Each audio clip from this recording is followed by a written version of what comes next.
Hello everyone, मैं राहुल सिंह आप सभी का स्वागत करता हूं स्टेप अप एकेडमी में, where you can learn today and lead tomorrow. और आज के इस वीडियो में हम क्या पढ़ने वाले हैं? आज हम आपके एग्जाम के पर्पस से क्लास 9th का हिस्ट्री का first chapter the French revolution one shot में कवर करेंगे और सारे के सारे टॉपिक्स को बहुत जल्दी और बहुत अच्छे से कवर करने की कोशिश करेंगे ताकि आप अपने एग्जाम में बहुत अच्छे से मार्क्स गेन कर सकें। चलिए तो स्टार्ट करते हैं आज ये चैप्टर। सबसे पहले हम ये देखते हैं कि रेवोल्यूशन का मीनिंग क्या होता है, क्योंकि चैप्टर का नाम है द फ्रेंच रेवोल्यूशन। तो फ्रांस तो हम जानते हैं, what is the meaning of revolution?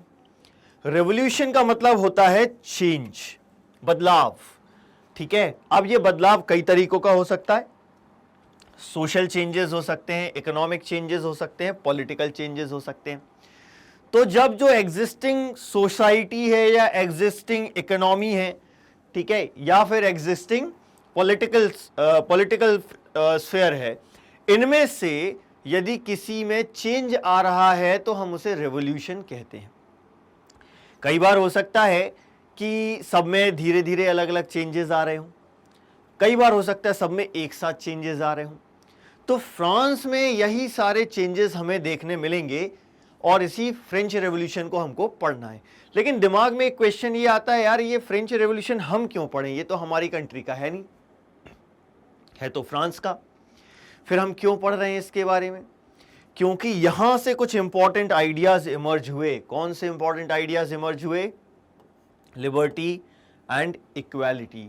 ये वो इंपॉर्टेंट आइडियाज हैं जिन्होंने दुनिया भर में लोगों को इंस्पायर किया और ये फ्रेंच रेवोल्यूशन से इमर्ज हो रहे थे और इसीलिए हम इनको फ्रेंच रेवोल्यूशन को पढ़ रहे हैं, है ना। स्टैच्यू ऑफ लिबर्टी के बारे में हम सभी जानते हैं। तो ये जो आइडिया था लिबर्टी का, आज़ादी का, ये कहाँ से इमर्ज हुआ? फ्रांस से इमर्ज हुआ, ऐसा कहते हैं। ठीक है, इसीलिए हम फ्रेंच रेवोल्यूशन के बारे में पढ़ते हैं। लेकिन फ्रेंच रेवोल्यूशन में हुआ क्या हुआ, पहले ये पढ़ेंगे और उसके बाद वो क्यों हुआ उसको जानने की कोशिश करेंगे। हिस्ट्री में जनरली हम इसी तरीके से पढ़ते हैं, एक इवेंट बता दिया है तो सबसे पहले हम देखेंगे कि 14 जुलाई 1789 को क्या हुआ और फिर इसके बाद हम ये देखेंगे कि 14 जुलाई 1789 को जो कुछ भी हुआ वो क्यों हुआ। ठीक है, तो सबसे पहले हम ये देखते हैं कि 14 जुलाई 1789 को हुआ क्या। The city of Paris was in a state of alarm, है ना। अलार्म है मतलब कि क्या, हड़कंप मचा हुआ है। किस बात से हड़कंप मचा हुआ है? क्या कारण था हड़कंप होने का? क्योंकि जो किंग है लुईस 16, उसने ट्रुप्स बुला लिए। The king had commanded the troops to move into the city. अब जैसे ही ट्रुप्स सिटीज में आए, अब जैसे ही ये आए तो क्या हुआ? र्यूमर्स स्प्रेड हो गए। र्यूमर्स क्या होते हैं भाई? जो अफवाहें फैलती है ना। क्या अफवाह फैल गई? ये अफवाह फैल गई कि लुईस 16 इन ट्रुप्स को ऑर्डर दे सकता है कि सिटीजन्स के ऊपर फायरिंग स्टार्ट कर दो, है ना। तो र्यूमर्स क्या स्प्रेड हो गए? ही वुड सून ऑर्डर। अभी हुआ नहीं है कुछ भी, ये र्यूमर्स हैं, है ना। तो र्यूमर्स क्या है? He would soon order the army to open fire on the citizens. अब सिटीजन्स को जब ये सुनने में आएगा कहीं से भी, भले ही वो अफवाह हो कि राजा आर्मी को ऑर्डर देने वाला है सिटीजन्स के ऊपर अटैक करने का, तो क्या लोग शांत बैठेंगे? बिल्कुल नहीं बैठेंगे भाई शांत। 7,000 men and women gathered in front of town hall and they formed a people's militia. People's militia मतलब कि लोगों ने अपनी एक आर्मी टाइप की बना ली है। अब ये मिलिशिया क्यों कह रहे हैं? क्योंकि ये कोई फॉर्मल आर्मी नहीं है, इनके पास कोई ट्रेनिंग नहीं है, कोई हथियार नहीं है, बस ये सब अपने अधिकारों के लिए इकट्ठे हो गए और जो भी हथियार इनको मिल रहे हैं वो उठा लिया और उनसे लड़ना चालू कर दिया। इसीलिए इसको हमने क्या कहा? People's militia. और याद रखिएगा इसमें सिर्फ मैन नहीं है, इसमें विमेन भी हैं। अब इन्होंने क्या किया? इन्होंने गवर्नमेंट बिल्डिंग्स पर अटैक करना स्टार्ट कर दिया। क्यों अटैक कर रहे हैं? लड़ने के लिए हथियार चाहिए, तो इन सर्च ऑफ आर्म्स, है ना। तो गवर्नमेंट बिल्डिंग्स पर इन्होंने अटैक करना स्टार्ट किया इन सर्च ऑफ आर्म्स। ठीक, लेकिन यहां तो हर एक ऑफिस में तो इनको आर्म्स मिलेंगे नहीं, इसीलिए इनमें से कुछ लोगों का एक ग्रुप बेस्टील की तरफ आगे बढ़ा, जो कि एक फोर्ट्रेस प्रिजन थी, है ना। एक फोर्ट्रेस थी, एक किला था जिस किले को काय में कन्वर्ट कर दिया गया था एक जेल में। ठीक है, तो ये जो फोर्ट्रेस प्रिजन है बेस्टील, इस पर इन्होंने अटैक किया और यहां पर भी इनको किस चीज की उम्मीद है, होर्डेड एम्यूनेशंस, है ना। उनको लगा कि यहां पर राजा ने हथियार रखे होंगे, एम्यूनेशंस रखे होंगे, इसीलिए इन्होंने इस पर अटैक किया। अब अटैक किया तो यहां पर बेस्टील का कमांडर था, उसके पास भी एक छोटी सी आर्मी थी, और इस बेस्टील के कमांडर और मिलिशिया के बीच एक आर्म्ड स्ट्रगल हुआ, और इस आर्म्ड स्ट्रगल का नतीजा क्या निकला, बेस्टील का कमांडर मारा गया, और जो लोगों ने जो वहां पर प्रिजनर्स थे उनको रिलीज कर दिया। हालांकि सिर्फ 7 ही प्रिजनर्स थे, लेकिन फिर भी उनको रिलीज कर दिया गया। इसके बाद भी लोगों को शांति नहीं मिली। बेस्टील से सभी लोग नफरत करते थे। क्यों नफरत करते थे? Because it stood for the despotic power of king. अब ये डेस्पोटिक पावर क्या होती है? देखो एक क्वेश्चन बन गया यहां से, why all the people hated Bastille? Because stood for the despotic power of king. Despotic power का मतलब है यहां पर क्रूएलिटी, क्रूअल पावर। ठीक है, तो it stood for the cruelty of the king, इसीलिए लोग इनसे नफरत करते थे, बेस्टील से बहुत ज्यादा नफरत करते थे, और इसीलिए लोगों ने इसको डिमोलिश कर दिया। Finally Bastille was demolished on 14th July 1789।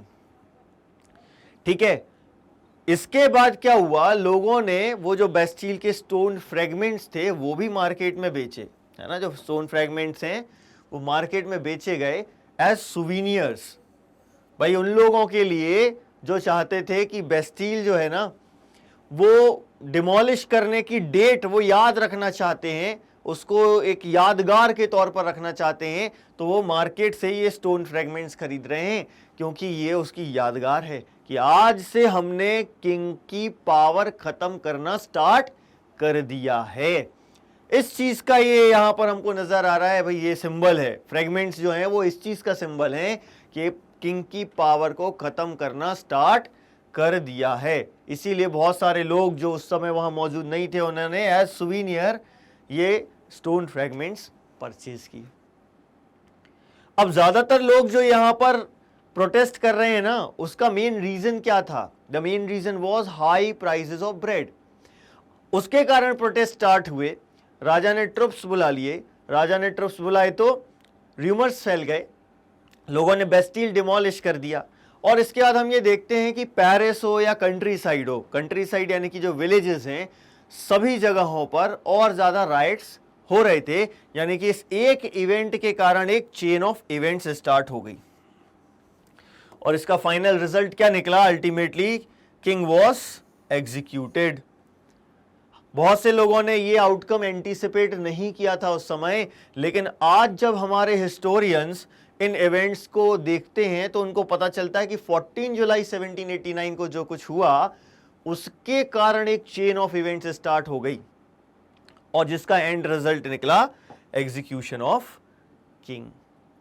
लेकिन क्वेश्चन फिर वही आता है कि भाई 14 जुलाई को ये जो कुछ हो रहा है ये क्यों हुआ? तो यदि ये सब हम जानना चाहते हैं तो हमें समझना होगा कि भाई उस समय का सोसाइटी का स्ट्रक्चर कैसा था, structure of society in France. ठीक है, तो हम कब की स्ट्रक्चर ऑफ सोसाइटी देख रहे हैं? लेट 18th सेंचुरी की। और लेट 18th सेंचुरी का मतलब क्या है? 1760s के बाद। अब 1760s के बाद फ्रांस की सोसाइटी में क्या चेंज आया? सबसे पहली चीज हम क्या देखते हैं कि एक नया राजा आया। 1774 में Louis 16 became the king of France. He ascended the throne of France. ठीक, अब जब ये राजा बने, इनकी उम्र मात्र 20 साल थी, इनकी शादी हो चुकी थी, और ये बॉर्बन डायनेस्टी ऑफ किंग्स को बिलोंग करते थे। ठीक है, कितने साल के हैं? 20 साल के। शादी हो चुकी है। शादी किससे हुई है? ऑस्ट्रिया की प्रिंसेस मैरी एंटोनिटे से। तो भाई देखो, राजा जब बने ये चेंज आया ना सोसाइटी में। क्या चेंज देखा? एक नया राजा आया लुइस 16, जो बॉर्बन डायनेस्टी को बिलोंग करता है, उम्र 20 साल है, शादी हो चुकी है ऑस्ट्रिया की प्रिंसेस मैरी एंटोनिटी से। लेकिन जब ये राजा बने तो एक बहुत बड़ी समस्या ये फेस कर रहे हैं, खजाना खाली है। भाई राजा बन गए हैं, लेकिन पैसे है नहीं, खजाना खाली है, तो काय के राजा।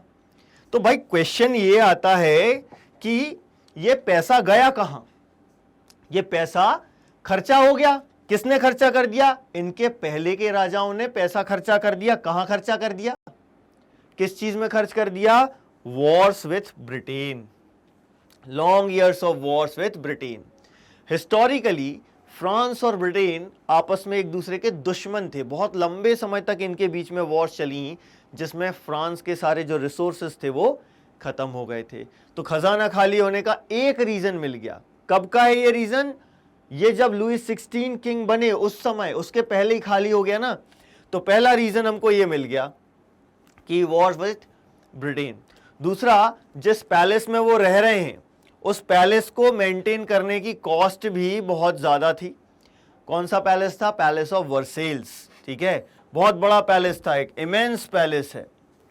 ठीक है, तो इस पैलेस को मेंटेन करने की कॉस्ट भी बहुत ज्यादा थी और इसीलिए भी खजाना खाली हो चुका था। तो हमें दो रीजंस मिल गए कि जब लुईस 16 किंग बने तो खजाना खाली क्यों था। अब देखो, ऑलरेडी खजाना खाली है, लेकिन under the leadership of Louis 16 France ने अपने कॉमन एनिमी ब्रिटेन से इसके कंट्रोल में अमेरिका में जो 13 कॉलोनीज थी उनको इंडिपेंडेंस दिलाने में हेल्प करी। इसके कारण फ्रांस के ऊपर और लोन हो गया।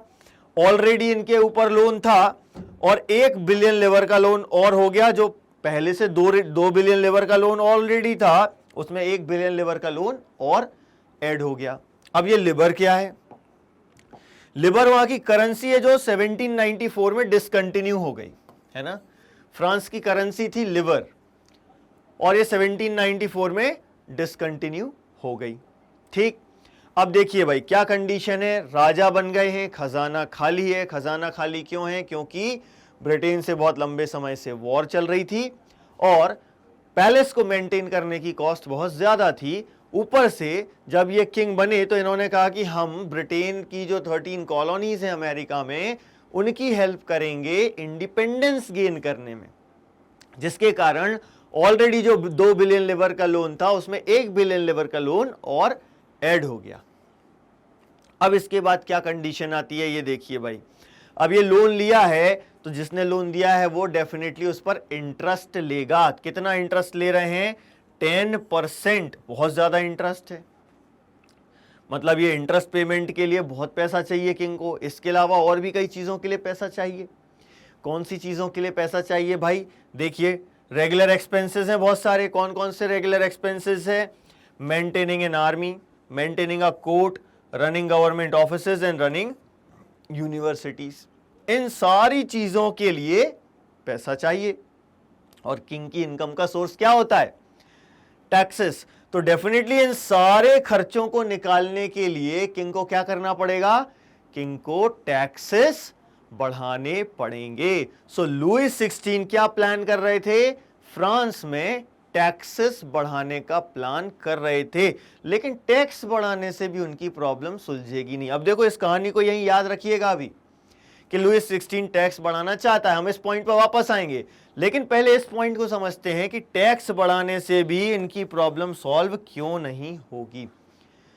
अब यहां पर हम आते हैं स्ट्रक्चर ऑफ सोसाइटी पर, क्योंकि अभी तक हमने देखा कि लुईस 16 किंग बन चुके हैं और वो कुछ प्रॉब्लम्स फेस कर रहे हैं और उन प्रॉब्लम्स को दूर करने के लिए उनको टैक्सेस बढ़ाना है और टैक्सेस बढ़ाने से भी उनकी प्रॉब्लम सॉल्व नहीं होगी। क्यों सॉल्व नहीं होगी? क्योंकि जो सोसाइटी थी वो 3 एस्टेट्स में डिवाइडेड थी। फर्स्ट एस्टेट यानी कि क्लर्जी, सेकंड एस्टेट यानी कि नोबिलिटी एंड थर्ड एस्टेट में डिफरेंट ग्रुप्स हैं। एक ग्रुप जो रिच है, जिसमें big businessman, merchants, court officials और लॉयर्स आते हैं। बाकी के जो है वो पुअर हैं, पीजेंट्स हैं, आर्टिशियंस हैं and small peasants and landless labourers हैं।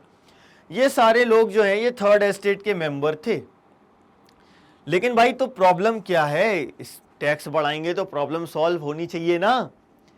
क्यों सॉल्व नहीं हो रही है प्रॉब्लम? इसीलिए सॉल्व नहीं हो रही है प्रॉब्लम कि ये जो 3 एस्टेट्स हैं उसमें से सिर्फ थर्ड एस्टेट के लोग टैक्स पे करते थे। फर्स्ट और सेकंड एस्टेट के लोगों को टैक्स पे करने की जरूरत नहीं थी। बाय बर्थ इनका ये प्रिविलेज था कि इनको टैक्स पे करने की जरूरत नहीं है।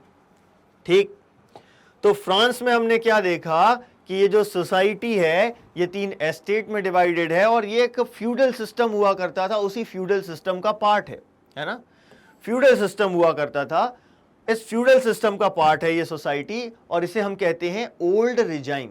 याद रखिएगा अब कि 1789 के पहले जो भी सोसाइटी और इंस्टीट्यूशंस हैं उसको रेफर किया जाता है एज ओल्ड रिजाइम।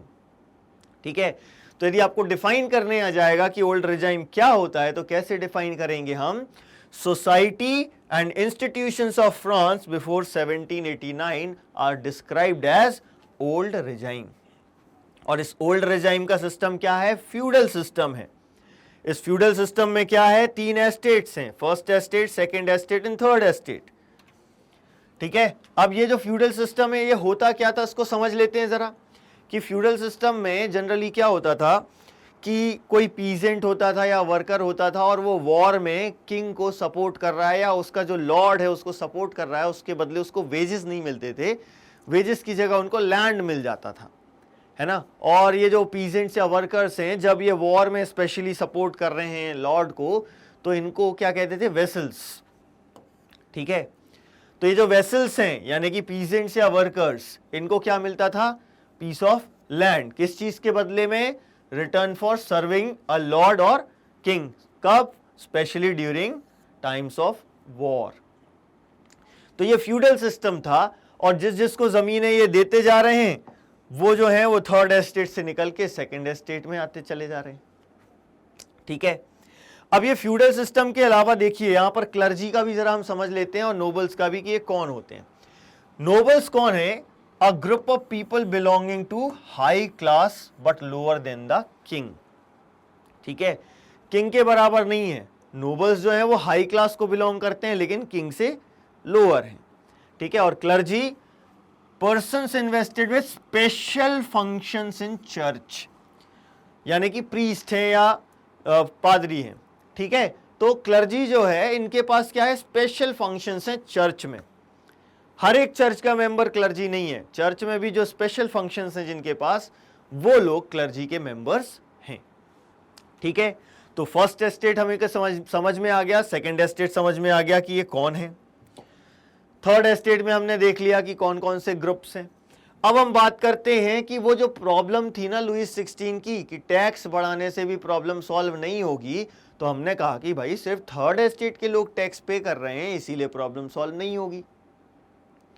सब लोग टैक्स पे करते तो शायद हो जाती, लेकिन देखो यहां परसेंटेज में देखते हैं कि थर्ड एस्टेट में सबसे ज्यादा लोग हैं। देखो कितने लोग हैं, अकेले पीजेंट्स की बात करें, बाकी सब छोड़ दिया जाए, थर्ड एस्टेट में यदि पीजेंट्स का नंबर देखा जाए तो कितना है, 90% है टोटल पॉपुलेशन का।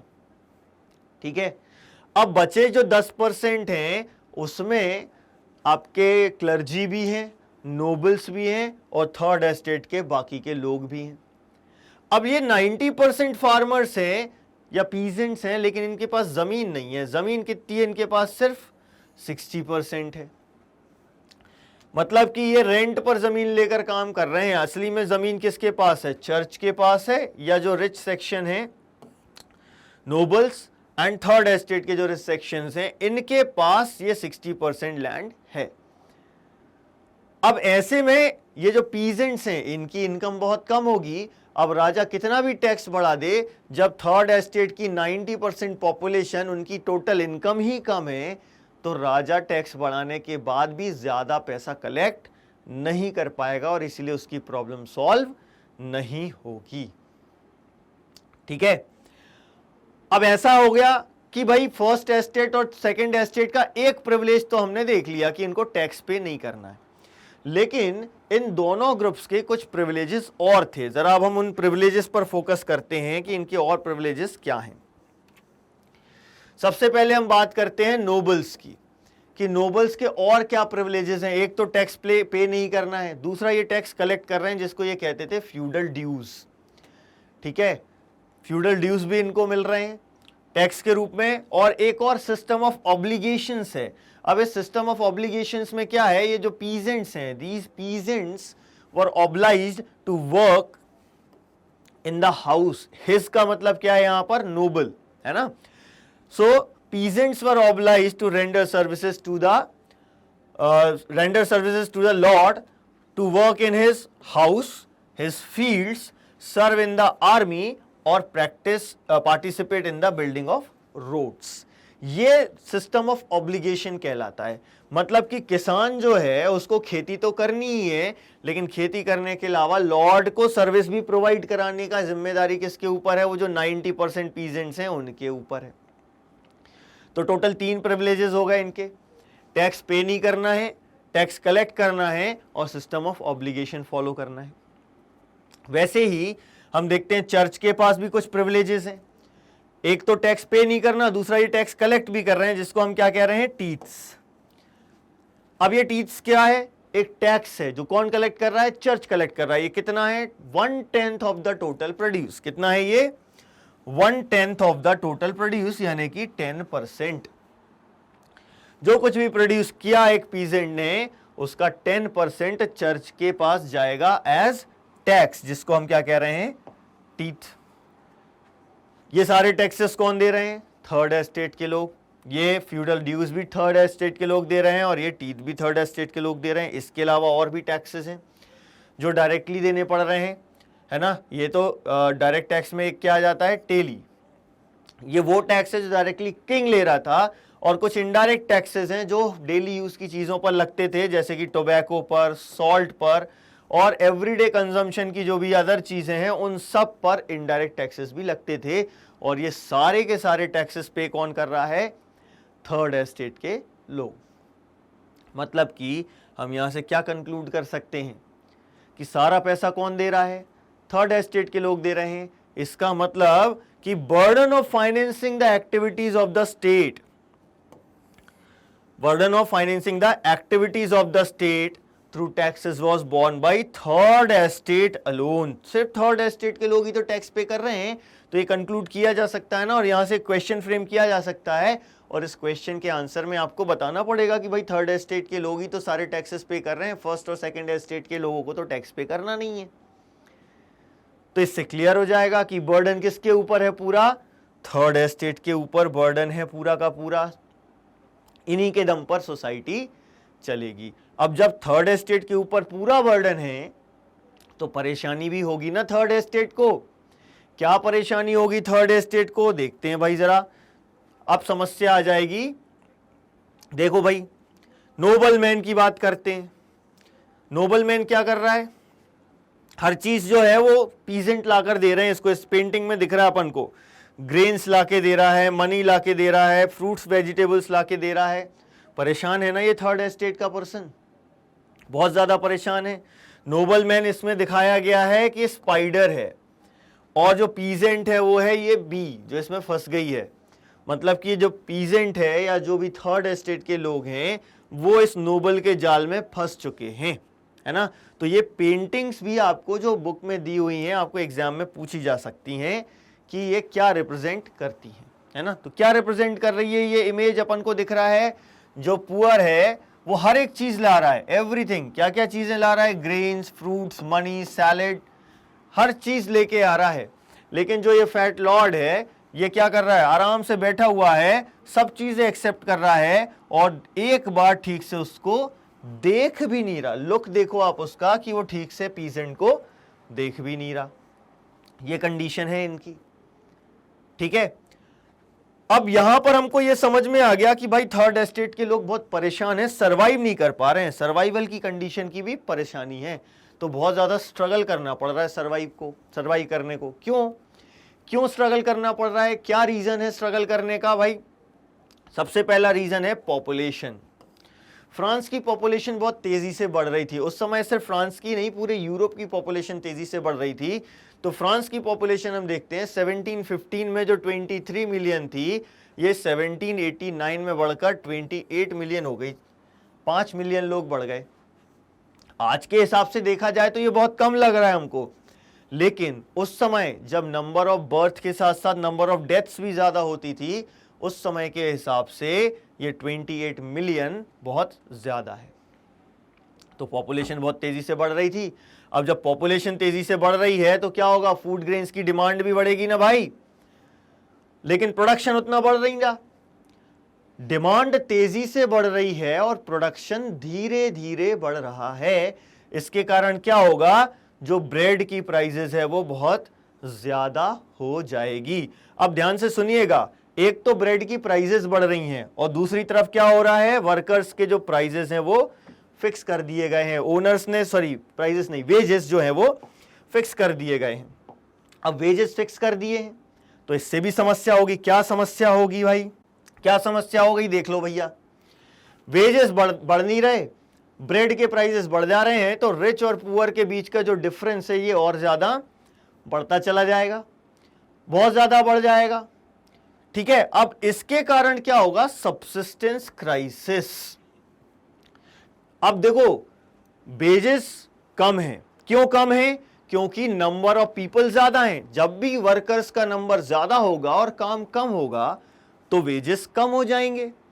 और फूड के प्राइसेस ज्यादा हैं क्योंकि डिमांड ज्यादा है और प्रोडक्शन कम हो रहा है। देखो बढ़ दोनों चीजें रही हैं, प्रोडक्शन भी बढ़ रहा है, ऐसा नहीं है कि प्रोडक्शन नहीं बढ़ रहा, लेकिन जितनी तेजी से पॉपुलेशन बढ़ रही उतनी तेजी से प्रोडक्शन नहीं बढ़ रहा, इसीलिए गैप आ गया और इसी कारण से फूड के प्राइसेस बढ़ गए।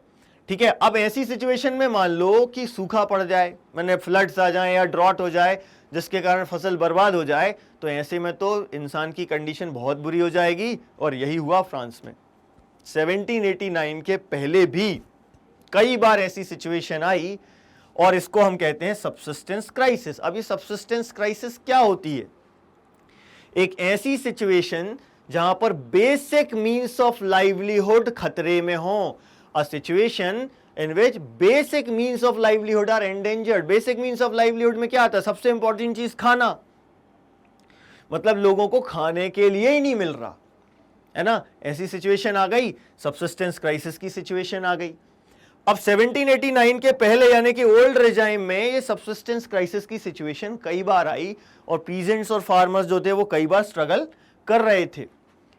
लेकिन ये जो रिवोल्ट्स हैं, रिवोल्ट्स हो रहे हैं, रेवोल्यूशंस में कन्वर्ट नहीं हुए। तो क्यों नहीं हुए उसको समझेंगे, लेकिन पहले ये देखिए कि कौन कौन से स्टेप्स होते हैं जिससे कि सबसिस्टेंस क्राइसिस आती है। देखो सबसिस्टेंस क्राइसिस के क्या सिचुएशन होती है, बैड हार्वेस्ट, बैड हार्वेस्ट यानी कि जितनी डिमांड थी उससे कम प्रोडक्शन हुआ। अब उसके रीजंस कई हो सकते हैं, जैसे ही बैड हार्वेस्ट होगी तो स्कार्सिटी ऑफ ग्रेन्स, खाने की कमी हो जाएगी, खाने की कमी होगी तो प्राइजेस बढ़ जाएंगे। ठीक है, जैसे ही प्राइजेस बढ़े तो जो पुअर्स हैं वो ब्रेड खरीद नहीं पाएंगे। अब ब्रेड नहीं खरीद पाएंगे, इसके बाद दो सिचुएशन हो सकती हैं, ब्रेड नहीं खरीद पा रहे हैं तो वीकर बॉडीज हो रही हैं, वीकर बॉडीज हो रही हैं तो डिसीज और एपिडेमिक्स स्प्रेड हो रही हैं और फाइनली क्या होगा, नंबर ऑफ डेथ्स इंक्रीज हो जाएगा। ठीक है, या फिर डायरेक्टली हम देखते हैं कि जब ब्रेड नहीं खरीद पा रहे हैं तो फूड राइट्स होंगे, दंगा फसाद करने लगेंगे लोग खाने के लिए और उसके कारण भी नंबर ऑफ डेथ्स इंक्रीज हो जाएगा। मतलब सबसिस्टेंस क्राइसिस में एक चीज तो क्लियर है कि नंबर ऑफ डेथ्स इंक्रीज होगा। और ऐसी सिचुएशन क्रिएट हो रही थी ओल्ड रेजाइम में कई बार, जिसमें पीजेंट्स और फार्मर्स जो हैं या आर्टिशियंस जो हैं वो सब पार्टिसिपेट कर रहे थे, बार बार रिवोल्ट्स हो रहे थे, लेकिन वो जो रिवोल्ट्स हैं वो रेवोल्यूशंस में कन्वर्ट नहीं हो पा रहे थे। तो अब क्वेश्चन ये आता है कि जो रिवोल्ट्स हैं ये रिवॉल्यूशन में कन्वर्ट क्यों नहीं हो पा रहे थे, क्या कारण था भाई इनका, मेन रीजन था lack of means and programmes. Lack of means मतलब कि पैसा नहीं है, कोई भी चीज चेंज लाने के लिए, आपको रेवोल्यूशन लाने के लिए आपके पास पैसा जरूरी होता है, एंड प्रोग्राम्स की चेंज क्या लाना है, आइडियाज होना चाहिए ना। तो ये मींस और प्रोग्राम्स इनके पास नहीं थे, इसीलिए बार बार रिवोल्ट्स तो हो रहे हैं लेकिन रेवोल्यूशन नहीं हो रहा है। बार बार क्या हो रहा है, टैक्सेस इंक्रीज करने की कोशिश की जा रही है ना, फूड स्कैर्सिटी हो रही है, ये बार बार ये सारी सिचुएशंस आ रही थी। और इसीलिए बहुत बार ये जो पीजेंट्स और वर्कर्स हैं ये पार्टिसिपेट कर रहे थे काहे में, रिवोल्ट्स में, लेकिन ये रिवोल्ट्स रेवोल्यूशन में कन्वर्ट नहीं हो पा रहे थे क्योंकि इनके पास मीन्स नहीं है और प्रोग्राम्स नहीं है जिससे कि ये सोशल चेंजेस ला सकें या इकोनॉमिक चेंजेस ला सकें, है ना। तो फिर भाई ये कैसे आए फिर चेंजेस, ये चेंजेस लाने की जिम्मेदारी छोड़ दी गई एक नई क्लास पर एक जो कि एजुकेशन भी गेन कर चुकी है और प्रॉस्पेरस भी हो चुकी है। अब ये नई क्लास कौन सी है? इसको हम कहते हैं मिडिल क्लास, है ना। अब देखो एजुकेशन है, एजुकेशन के कारण न्यू आइडियाज आएंगे, ठीक है। और पैसा कमा लिया है इन्होंने। पैसा कैसे कमा लिया है? ट्रेड के थ्रू, ओवरसीज ट्रेड करके। तो देखो एक नई मिडिल क्लास इमर्ज हो रही है 18th सेंचुरी में। और इन्होंने वेल्थ कैसे अर्न की? Expanding overseas trade and manufacturing. ये दो चीजें हैं भाई। ओवरसीज ट्रेड यानी दूसरी कंट्रीज में जाके ट्रेड कर रहे हैं और मैन्युफैक्चरिंग करना स्टार्ट कर दी। किस चीजों की? सिल्क की, वुलन टेक्सटाइल्स की, इनकी इन्होंने मैन्युफैक्चरिंग स्टार्ट कर दी और ये फ्रांस में बनाकर दूसरी कंट्रीज में बेच रहे थे, ठीक है, जिससे इनके पास पैसा आ रहा था। ये क्या हो गए थे? वेल्दी हो गए थे, वेल्थ गेन कर ली थी इन्होंने। लेकिन इसमें याद रखिएगा कि ऐसा नहीं है कि सिर्फ यही दो ग्रुप हैं। एक ग्रुप मिल गया हमें मैन्युफैक्चरर्स का और एक ग्रुप मिल गया ट्रेडर्स का। लेकिन इन दोनों के अलावा एक ग्रुप ऐसा भी था जिसने एजुकेशन गेन कर लिया और उनके पास नए आइडियाज डेवलप हो रहे हैं, ठीक है। और इस ग्रुप में कौन आएंगे? प्रोफेशनल्स आएंगे, जैसे कि लॉयर्स हैं, एडमिनिस्ट्रेटिव ऑफिसर्स हैं, ये लोग भी हैं। यानी कि थर्ड एस्टेट में जो मिडिल क्लास इमर्ज हो रही थी उसमें हमको तीन ग्रुप्स मिल गए, ट्रेडर्स, मैन्युफैक्चरर्स एंड प्रोफेशनल्स। ये तीन ग्रुप्स में से अब ये जो प्रोफेशनल्स हैं ना, ये एजुकेटेड हैं। एजुकेटेड हैं तो इनकी एक नई सोच है ना। क्या है ये नई सोच? ये जो लोग हैं एजुकेटेड होने के कारण ये सोच रहे हैं कि सोसाइटी में किसी की भी पोजीशन जो है वो बर्थ के हिसाब से नहीं होनी चाहिए। उसने सोसाइटी के लिए क्या किया उसके हिसाब से उसकी पोजीशन होनी चाहिए, है ना। तो क्या कह रहे हैं ये? No group in society should be privileged by birth. कोई भी ग्रुप हो, है ना, नोबल्स, क्लर्जी, हमने ग्रुप्स देखे ना, तो कोई भी ग्रुप हो सोसाइटी में बाय बर्थ प्रिविलेजेस उसके पास नहीं होना चाहिए, बल्कि किस चीज के बेसिस पर होना चाहिए? मेरिट के बेसिस पर, कि उसने सोसाइटी के लिए किया क्या है। इसके बेसिस पर, मेरिट के बेसिस पर किसी भी व्यक्ति की सोशल पोजीशन होनी चाहिए। ये इनकी सोच थी। अब ये सोच अपने आप डेवलप नहीं होती। ये सोच कैसे डेवलप हुई? कुछ फिलोसोफर्स थे जिनके आइडियाज इन्होंने पढ़े और उसके कारण ये थर्ड एस्टेट में जो ग्रुप्स हैं इनकी सोच डेवलप हुई, है ना। कौन कौन से ऐसे फिलोसोफर्स थे? Jean Jacques Rousseau, John Locke, Montesquieu, ये ऐसे फिलोसोफर्स थे जिनके आइडियाज को पढ़कर ये इक्वल लॉज एंड अपॉर्चुनिटीज की बात कर रहे हैं, फ्रीडम की बात कर रहे हैं। यानी एक ऐसी सोसाइटी बनाना चाहते हैं जहां पर सब फ्री हो, जहां पर सभी के लिए लॉ इक्वल हो और सभी के लिए इक्वल अपॉर्चुनिटीज हो। ऐसी एक सोसाइटी इमेजिन करने लगे थे थर्ड एस्टेट में जो ट्रेडर्स हैं, मैन्युफैक्चरर्स हैं एंड प्रोफेशनल्स हैं, ठीक। अब ये सोसाइटी बने कैसे, ये हम समझेंगे कि इनके आइडियाज जो थे, इन फिलोसोफर्स के आइडियाज थे, इनसे सोसाइटी का आइडिया आया।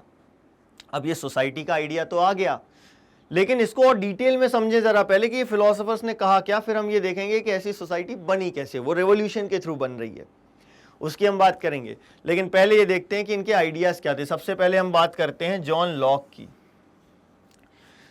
जॉन लॉक ने क्या कहा? इन्होंने एक फिलॉसफी दी। इन्होंने कहा कि राजा के पास एब्सोल्यूट पावर नहीं होनी चाहिए, है ना, राजा के पास एब्सोल्यूट पावर नहीं होनी चाहिए। तो वो क्या कह रहे हैं? He was against the doctrine of divine and absolute rights of monarch, so he sought to refute. Sought to refute का मतलब क्या है भाई? अपोज कर रहे हैं doctrine of divine and absolute rights of monarch. लोग यही मानते थे कि राजा के पास ही सारे अधिकार हैं।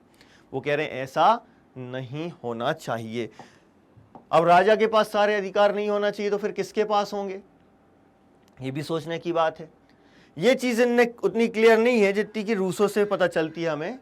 रूसो से हमें क्या पता चल रहा है? रूसो क्या कह रहे हैं कि भाई सोशल कॉन्ट्रैक्ट होना चाहिए। किस किस के बीच में होना social contract? People and their representative. अब देखो जैसे ही रिप्रेजेंटेटिव वर्ड यूज किया तो डेमोक्रेसी की बात हो गई ना। मतलब रूसो डेमोक्रेसी की बात कर रहे हैं और ये कह रहे हैं कि लोगों और उनके रिप्रेजेंटेटिव्स के बीच में एक सोशल कॉन्ट्रैक्ट होना चाहिए। देखो जैसे हमारे यहाँ इंडिया में है कि 5 साल तक काम करो, ढंग से काम किया तो अगली बार फिर से जिता देंगे, नहीं तो हटा देंगे, है ना। तो ये कहा किसने? रूसो ने, ठीक। फिर इसके बाद मॉन्टेस्क्यू क्या कह रहे हैं, इनकी एक किताब थी द स्पिरिट ऑफ लॉज। इस बुक में इन्होंने क्या कहा कि पावर जो है एक व्यक्ति के पास नहीं होनी चाहिए, बल्कि डिवीजन ऑफ पावर होना चाहिए विद इन गवर्नमेंट। और यहां से कॉन्सेप्ट आया लेजिस्लेटिव, एग्जीक्यूटिव और जुडिशरी का, कि भैया power legislative, executive and judiciary, इनके बीच में ये पावर डिवाइड होनी चाहिए।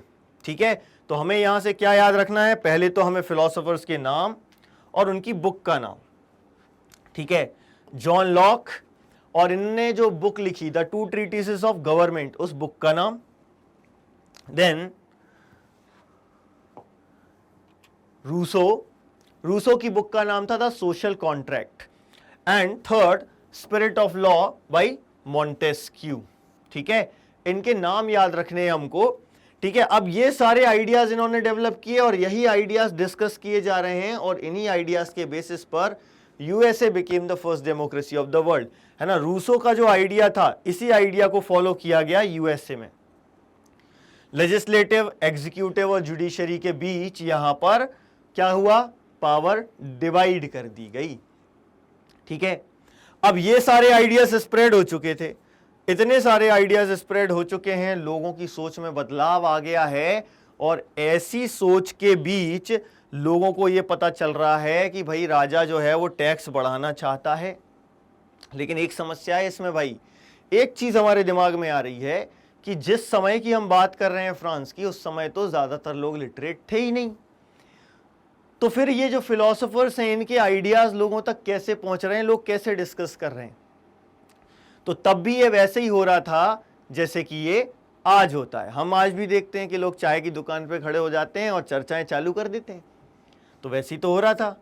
T shops, coffee houses, saloons, ये ऐसी जगह हैं जहां पर लोग क्या कर रहे हैं, जो इलिटरेट लोग बैठे हुए हैं उनके लिए न्यूज़पेपर्स या बुक्स जो हैं वो पढ़कर सुना रहे हैं, लाउडली इनको पढ़कर सुना रहे हैं, ताकि जो लोग पढ़ नहीं सकते वो भी इनके आइडियाज को समझें।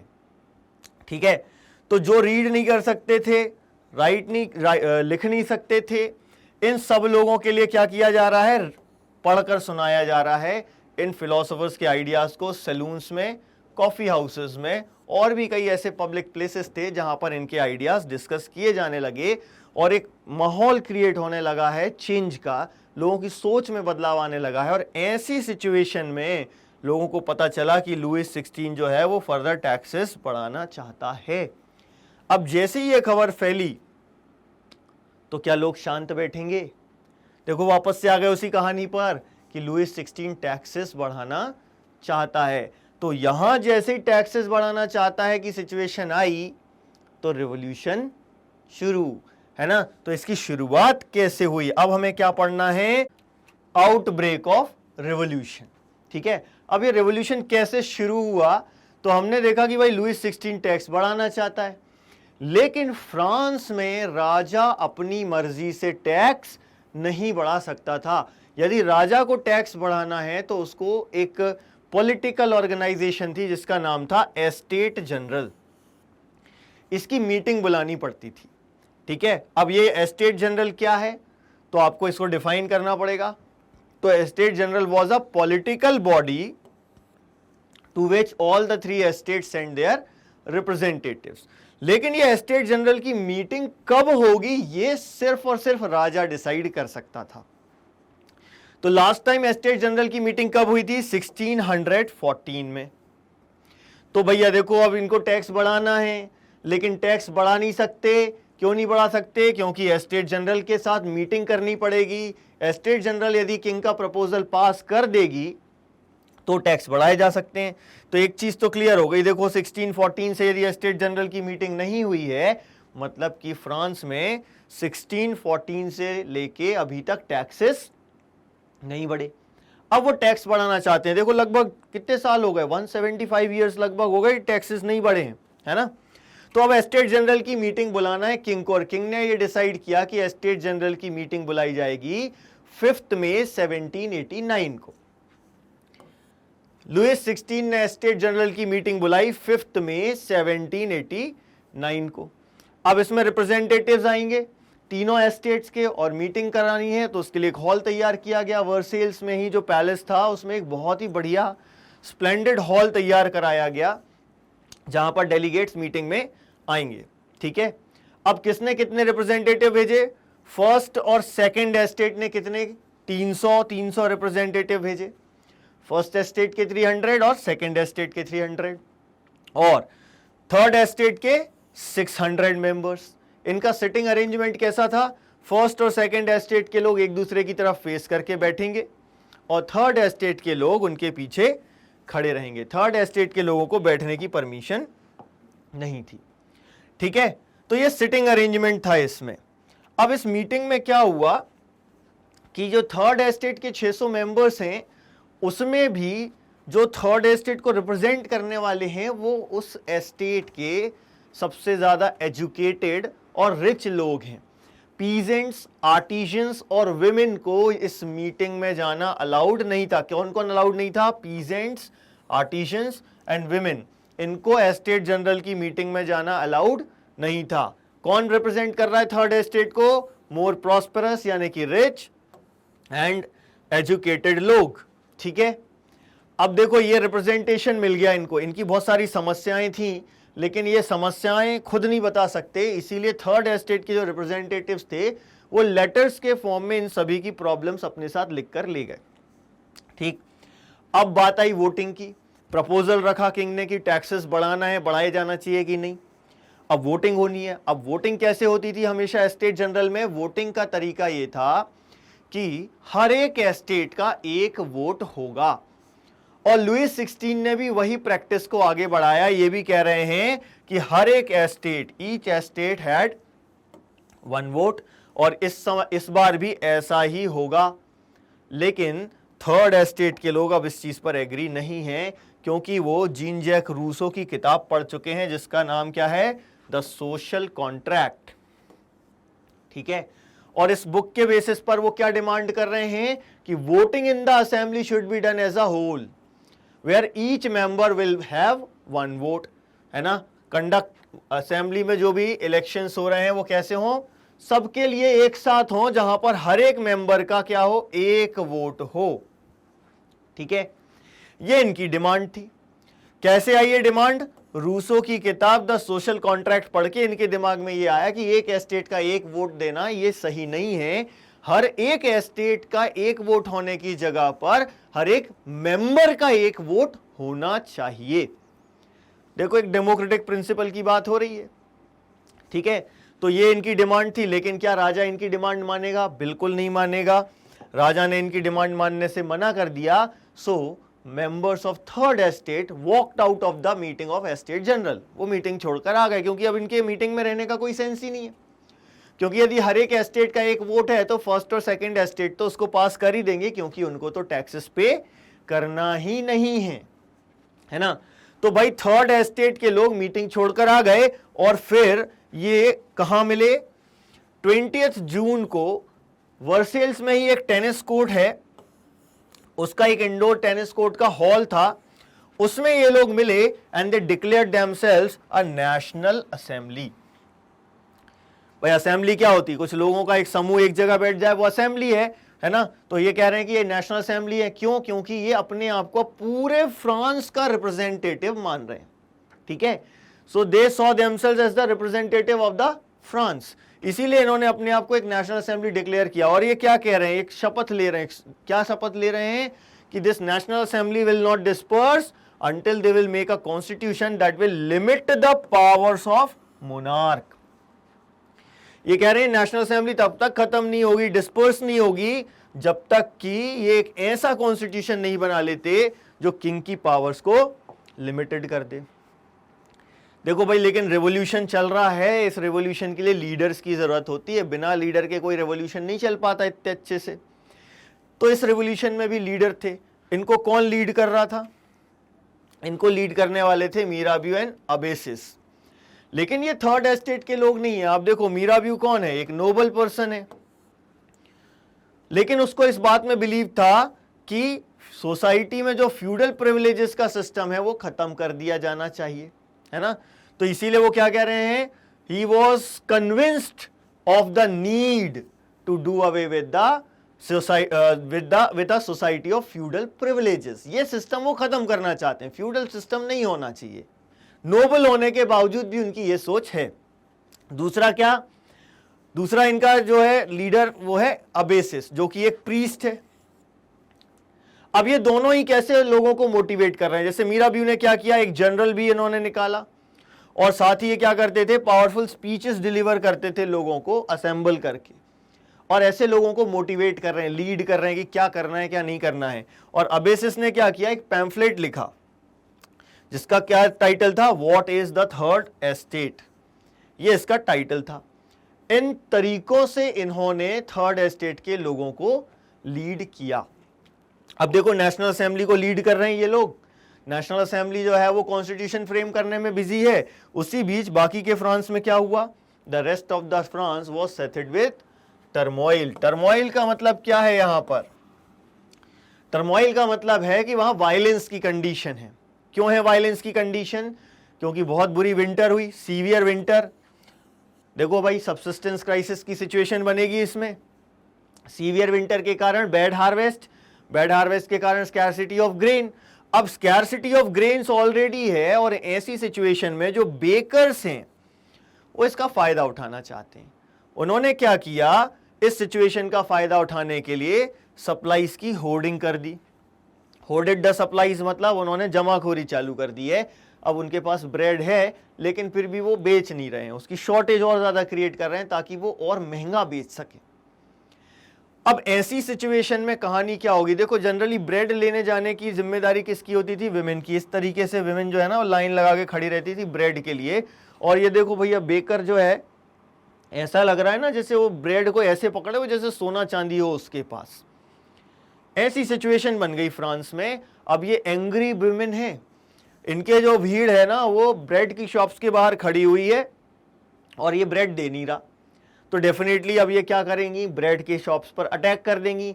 अब जब इन्होंने बेकर्स पर अटैक किया तो राजा ने ट्रुप्स बुलाए, राजा ने ट्रुप्स बुलाए तो र्यूमर्स फैल गए, र्यूमर्स फैल गए तो लोगों ने मिलिशिया बना ली। मिलिशिया ने क्या किया, बेस्टिल डिमोलिश कर दिया और रिवॉल्यूशन की शुरुआत हो गई, है ना। ये सारी चीजें हमने पढ़ी थी कि 14 जुलाई को यही सब हुआ ना।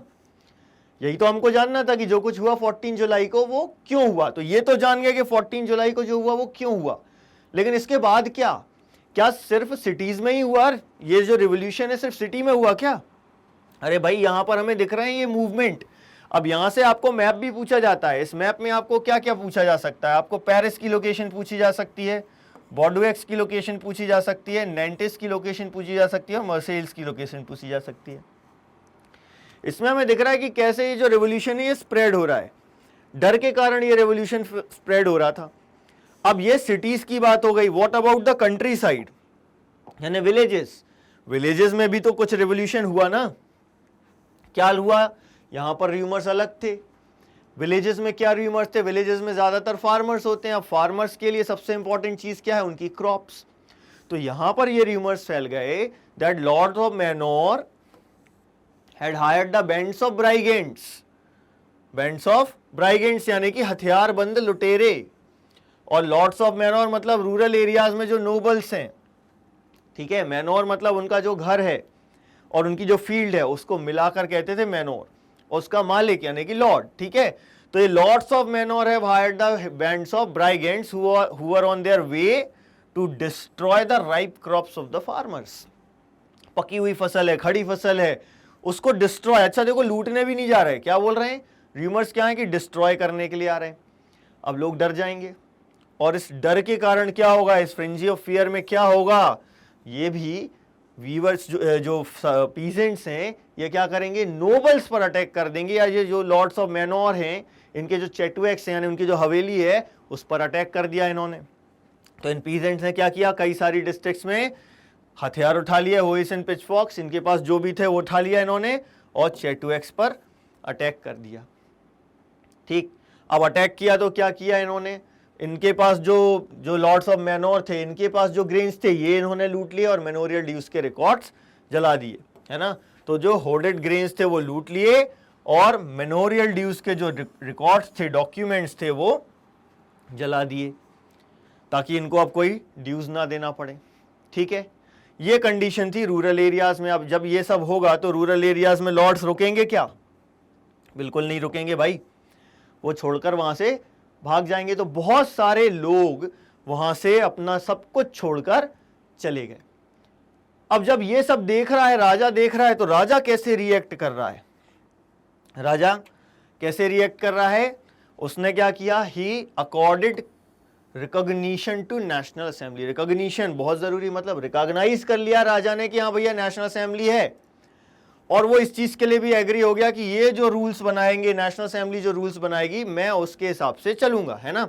तो accepted principal that his power wood from now on be checked by a constitution. ठीक है ना। तो चेंजेस आए। किंग का रिएक्शन से समझ में आ रहा है कि वो कह रहा है कि भाई नेशनल असेंबली जो भी चेंजेस करेगी, जो कॉन्स्टिट्यूशन बनाएगी, मैं उसके हिसाब से काम करूंगा। और ये ऐसा इसलिए कह रहा है, अब उसने पावर दे दी है, रिकॉग्नाइज कर लिया, मतलब कि पावर दे दी है ना, क्योंकि सभी लोग तो रिवोल्ट कर रहे थे। अब जैसे ही राजा ने रिकॉग्निशन दिया तो नेशनल असेंबली ने क्या किया? 4 अगस्त 1789 को इन्होंने एक डिक्री पब्लिश करी। डिक्री का मतलब क्या है? यहां पर एक लॉ। अब ये जो डिक्री है, ये जो लॉ है, इसने क्या किया? जो फ्यूडल सिस्टम था उसको अबॉलिश कर दिया, और सिस्टम ऑफ ऑब्लिगेशन जो उसको अबॉलिश कर दिया, और टैक्सेस अबॉलिश कर दिए, है ना। तो दिस डिक्री ऑफ 4 अगस्त 1789, यहां से ऐसे बनेगा, डिक्री ऑफ 4 अगस्त 1789 से क्या क्या चेंजेस आए? System of feudal system of obligations abolish हो गया, टैक्सेस अबॉलिश हो गए। इसके अलावा क्लर्जी के जो मेंबर्स थे, they were also forced to give up their privileges. ठीक है, क्लर्जी के मेंबर्स को भी अपने सारे प्रिविलेजेस छोड़ने पड़े। इसके अलावा प्रिविलेजेस तो छोड़ने पड़े, ठीक है, इनके पास जो प्रॉपर्टी थी वो प्रॉपर्टी भी इन्होंने कब्जा कर लिया, जिससे कि सरकार के पास 2 बिलियन लिबर्स, इतनी वर्थ की एसेट्स गवर्नमेंट के पास एक्वायर कर ली इन्होंने। ठीक है, टैक्सेस अबॉलिश कर दिए थे। अब उस टैक्सेस में ही टीट्स भी आता है, टीट्स भी अबॉलिश कर दिए गए, और जो जमीनें थी चर्च के पास, उस पर किसने कब्जा कर लिया? गवर्नमेंट ने कब्जा कर लिया। ये चेंजेस आए, लेकिन अभी कॉन्स्टिट्यूशन नहीं बना है, कॉन्स्टिट्यूशन अभी भी बन रहा है। तो अब हमें ये देखना है कि कैसे फ्रांस में मोनार्की अबॉलिश हुई और कैसे वहां पर एक कॉन्स्टिट्यूशनल मोनार्की स्टैब्लिश हुई 1791 में। तो देखिए भाई, 1791 में फाइनली फ्रांस जो है वो एक कॉन्स्टिट्यूशनल मोनार्की बना। क्यों कह रहे हैं कॉन्स्टिट्यूशनल मोनार्की? क्योंकि यहां पर किंग की पावर्स लिमिट कर दी गई हैं, खत्म नहीं हुई हैं, लिमिटेड कर दी गई हैं, और पावर अब किसी एक व्यक्ति के पास ना होकर डिफरेंट इंस्टीट्यूशंस में डिवाइड कर दी गई है। वो इंस्टीट्यूशंस कौन से हैं? Legislative, executive and judiciary. तो इनके बीच पावर डिवाइड कर दी गई है। इन चीजों के बेसिस पर हम ये कह पा रहे हैं कि फ्रांस क्या बन गया? एक कॉन्स्टिट्यूशनल मोनार्की। अब देखो, यहां पर मोनार्क के पास लॉ बनाने की पावर नहीं है। लॉ बनाने की पावर किसके पास है? नेशनल असेंबली के पास है। ठीक है, पावर टू मेक लॉ किसके पास है? नेशनल असेंबली के पास है। और ये नेशनल असेंबली एक इनडायरेक्टली इलेक्टेड असेंबली है। अब इनडायरेक्टली इलेक्टेड है मतलब क्या? इलेक्शंस कैसे हो रहे हैं समझते हैं जरा इस बात को। सबसे पहले हम ये देखते हैं कि फ्रांस में सभी को वोटिंग राइट्स नहीं मिले थे। फ्रांस के सारे सिटीजन्स को 2 कैटेगरीज में डिवाइड कर दिया गया था, active citizens and passive citizens. Active citizens कौन? जिनको वोटिंग राइट दिए गए। कौन थे जिनको वोटिंग राइट दिए गए? ऑल द मेन, विमेन को नहीं है ना, ऑल द मेन जिनकी एज 25 ईयर्स या उससे ज्यादा है, और जिन्होंने एक लेबर के कम से कम 3 दिन के वेजेस के बराबर टैक्स दिया हो, ऐसे लोगों को वोटिंग राइट दिए गए। बाकी सारे जो थे वो पैसिव सिटीजन्स थे, उनको वोटिंग राइट्स नहीं मिले, है ना। तो वोटिंग राइट्स किसके पास हैं? मेन अबव 25 ईयर्स एंड जिन्होंने किसी लेबर के 3 दिन के वेजेस के बराबर टैक्स पे किया हो, ऐसे लोगों को एक्टिव सिटीजन का स्टेटस दिया गया। ठीक है, अब देखो, मैंने कहा कि ये जो नेशनल असेंबली है इनडायरेक्टली इलेक्टेड है। इसको हम यहां से समझते हैं, बहुत अच्छे से समझ में आएगा हमको कि 1789 में फ्रांस की टोटल पॉपुलेशन कितनी थी? 28 मिलियन। इस 28 मिलियन में से सिर्फ 4 मिलियन एक्टिव सिटीजन्स थे, मतलब कि मेन जिनकी एज 25 ईयर्स या उससे ज्यादा हैं और जिन्होंने 3 दिन के वेजेस, किसी भी लेबर के 3 दिन के वेजेस के बराबर टैक्सेस पे किए हैं। ठीक है, अब ये जो एक्टिव सिटीजन्स हैं ये इलेक्ट करते थे इलेक्टर्स को, 50,000 इलेक्टर्स, और फिर ये 50,000 इलेक्टर्स इलेक्ट करते थे 745 मेंबर्स ऑफ नेशनल असेंबली। तो यहां से हमें दिख रहा है कि ये नेशनल असेंबली डायरेक्टली इलेक्टेड नहीं है, इनडायरेक्टली इलेक्टेड है। इसीलिए हम कह रहे हैं कि ये जो इलेक्शंस हो रहे हैं नेशनल असेंबली के, ये इनडायरेक्टली हो रहे हैं। ठीक है, तो ये नेशनल असेंबली फिर लॉ बनाएगी। बाकी के जो लोग बचे वो सब कौन है? पैसिव सिटीजन्स, यानी कि ऑल द विमेन, चिल्ड्रन और वो मैन जिन्होंने 3 दिन के वेजेस के बराबर टैक्स पे नहीं किए या फिर जिनकी एज 25 ईयर्स से कम है। ठीक है, तो ये एक्टिव सिटीजन्स और पैसिव सिटीजन्स में डिवाइड हो गए सारे सिटीजन्स फ्रांस के। ठीक, अब नेशनल असेंबली में भी इलेक्ट होने के लिए एक चीज कंपलसरी थी, आप देखेंगे ध्यान से, उसको ऑब्जर्व करेंगे तो आपको पता चलेगा कि इलेक्टर बनना हो या नेशनल असेंबली का मेंबर बनना हो तो हाईएस्ट टैक्स पेयर्स के ब्रैकेट में होना जरूरी है। मतलब एक कल्चर जैसा बन गया वहां पर कि जो हाईएस्ट टैक्स पेयर्स थे वही नेशनल असेंबली के मेंबर्स बन पाते थे, बाकी लोग नेशनल असेंबली के मेंबर्स नहीं बन पाते। तो इस तरीके से इलेक्शंस हुआ करते थे फ्रांस में इनिशियली, जब 1791 में कॉन्स्टिट्यूशन बन के तैयार हुआ। अब ये कॉन्स्टिट्यूशन बन गया, इसमें था क्या, इसकी शुरुआत कैसे हुई? Declaration of rights of man and citizen, है ना। कैसे शुरुआत हुई? Declaration of the rights of man and citizens, इससे शुरुआत हुई फ्रांस के कॉन्स्टिट्यूशन की। और इसमें कुछ राइट्स दिए गए। कौन से राइट्स दिए गए? Right to life, freedom of speech, freedom of opinion and equality of all before law. ये 4 ऐसे राइट्स थे जिनको कहा गया natural and inalienable rights. Natural and inalienable, इसका मतलब क्या है? नेचुरल है यानी बाय बर्थ ये सबके पास है, और इनअलाइनेबल है मतलब ये आपसे कोई छीन नहीं सकता। ठीक है, तो ये है नेचुरल एंड इनअलाइनेबल राइट्स। ये चारों राइट्स हमें याद होने चाहिए। Right to life, freedom of speech, freedom of opinion and equality before law. These were established as natural and inalienable rights, और इनको प्रोटेक्ट करने की जिम्मेदारी भी किसकी है? स्टेट की, यानी कि वहां का जो नेशनल असेंबली है और जो किंग है उसकी ये जिम्मेदारी है कि इन नेचुरल और इनअलाइनेबल राइट्स को प्रोटेक्ट करना है। अब ये राइट्स दे तो दिए, लेकिन सबको पढ़ना लिखना तो आता नहीं था कि कॉन्स्टिट्यूशन में क्या लिखा है उसको समझ सकें। तो बहुत सारे सिंबल्स का यूज किया जाता था, है ना। बहुत सारे जो मैन और विमेन थे 18th सेंचुरी में, उनको पढ़ना नहीं आता था। They did not knew how to read and write. इसीलिए क्या यूज किए गए? इमेजेस एंड सिंबल्स यूज किए गए। अब इन इमेजेस और सिंबल्स का मीनिंग क्या था, जरा हम उसको समझते हैं, है ना। इसको समझने के लिए हम एक इमेज यूज करेंगे जो मिस्टर बारबीर नाम के एक पेंटर थे, उन्होंने बनाई थी। इस पेंटिंग के थ्रू उन्होंने बताने की कोशिश करी लोगों को कि उनको कौन कौन से राइट्स मिल गए हैं या फ्रांस में क्या क्या चेंजेस आए हैं, है ना। तो इसमें हम देखेंगे ये ब्रोकन चेन्स, एक पर्सन जिसने रेड शर्ट पहनी है, ब्लू कलर के कपड़े पहने हैं और उसके स्किन का कलर वाइट है। एक विंग्ड विमेन जिसके हाथ में एक स्कैप्टर है, ऑल सीइंग आई, एक रिंग जिसमें हमें दिख रहा है एक स्नेक है जो अपनी ही पूंछ खा रहा है, bundle of rods, red cap, और ये जो है ये लॉ टैबलेट कहलाती है।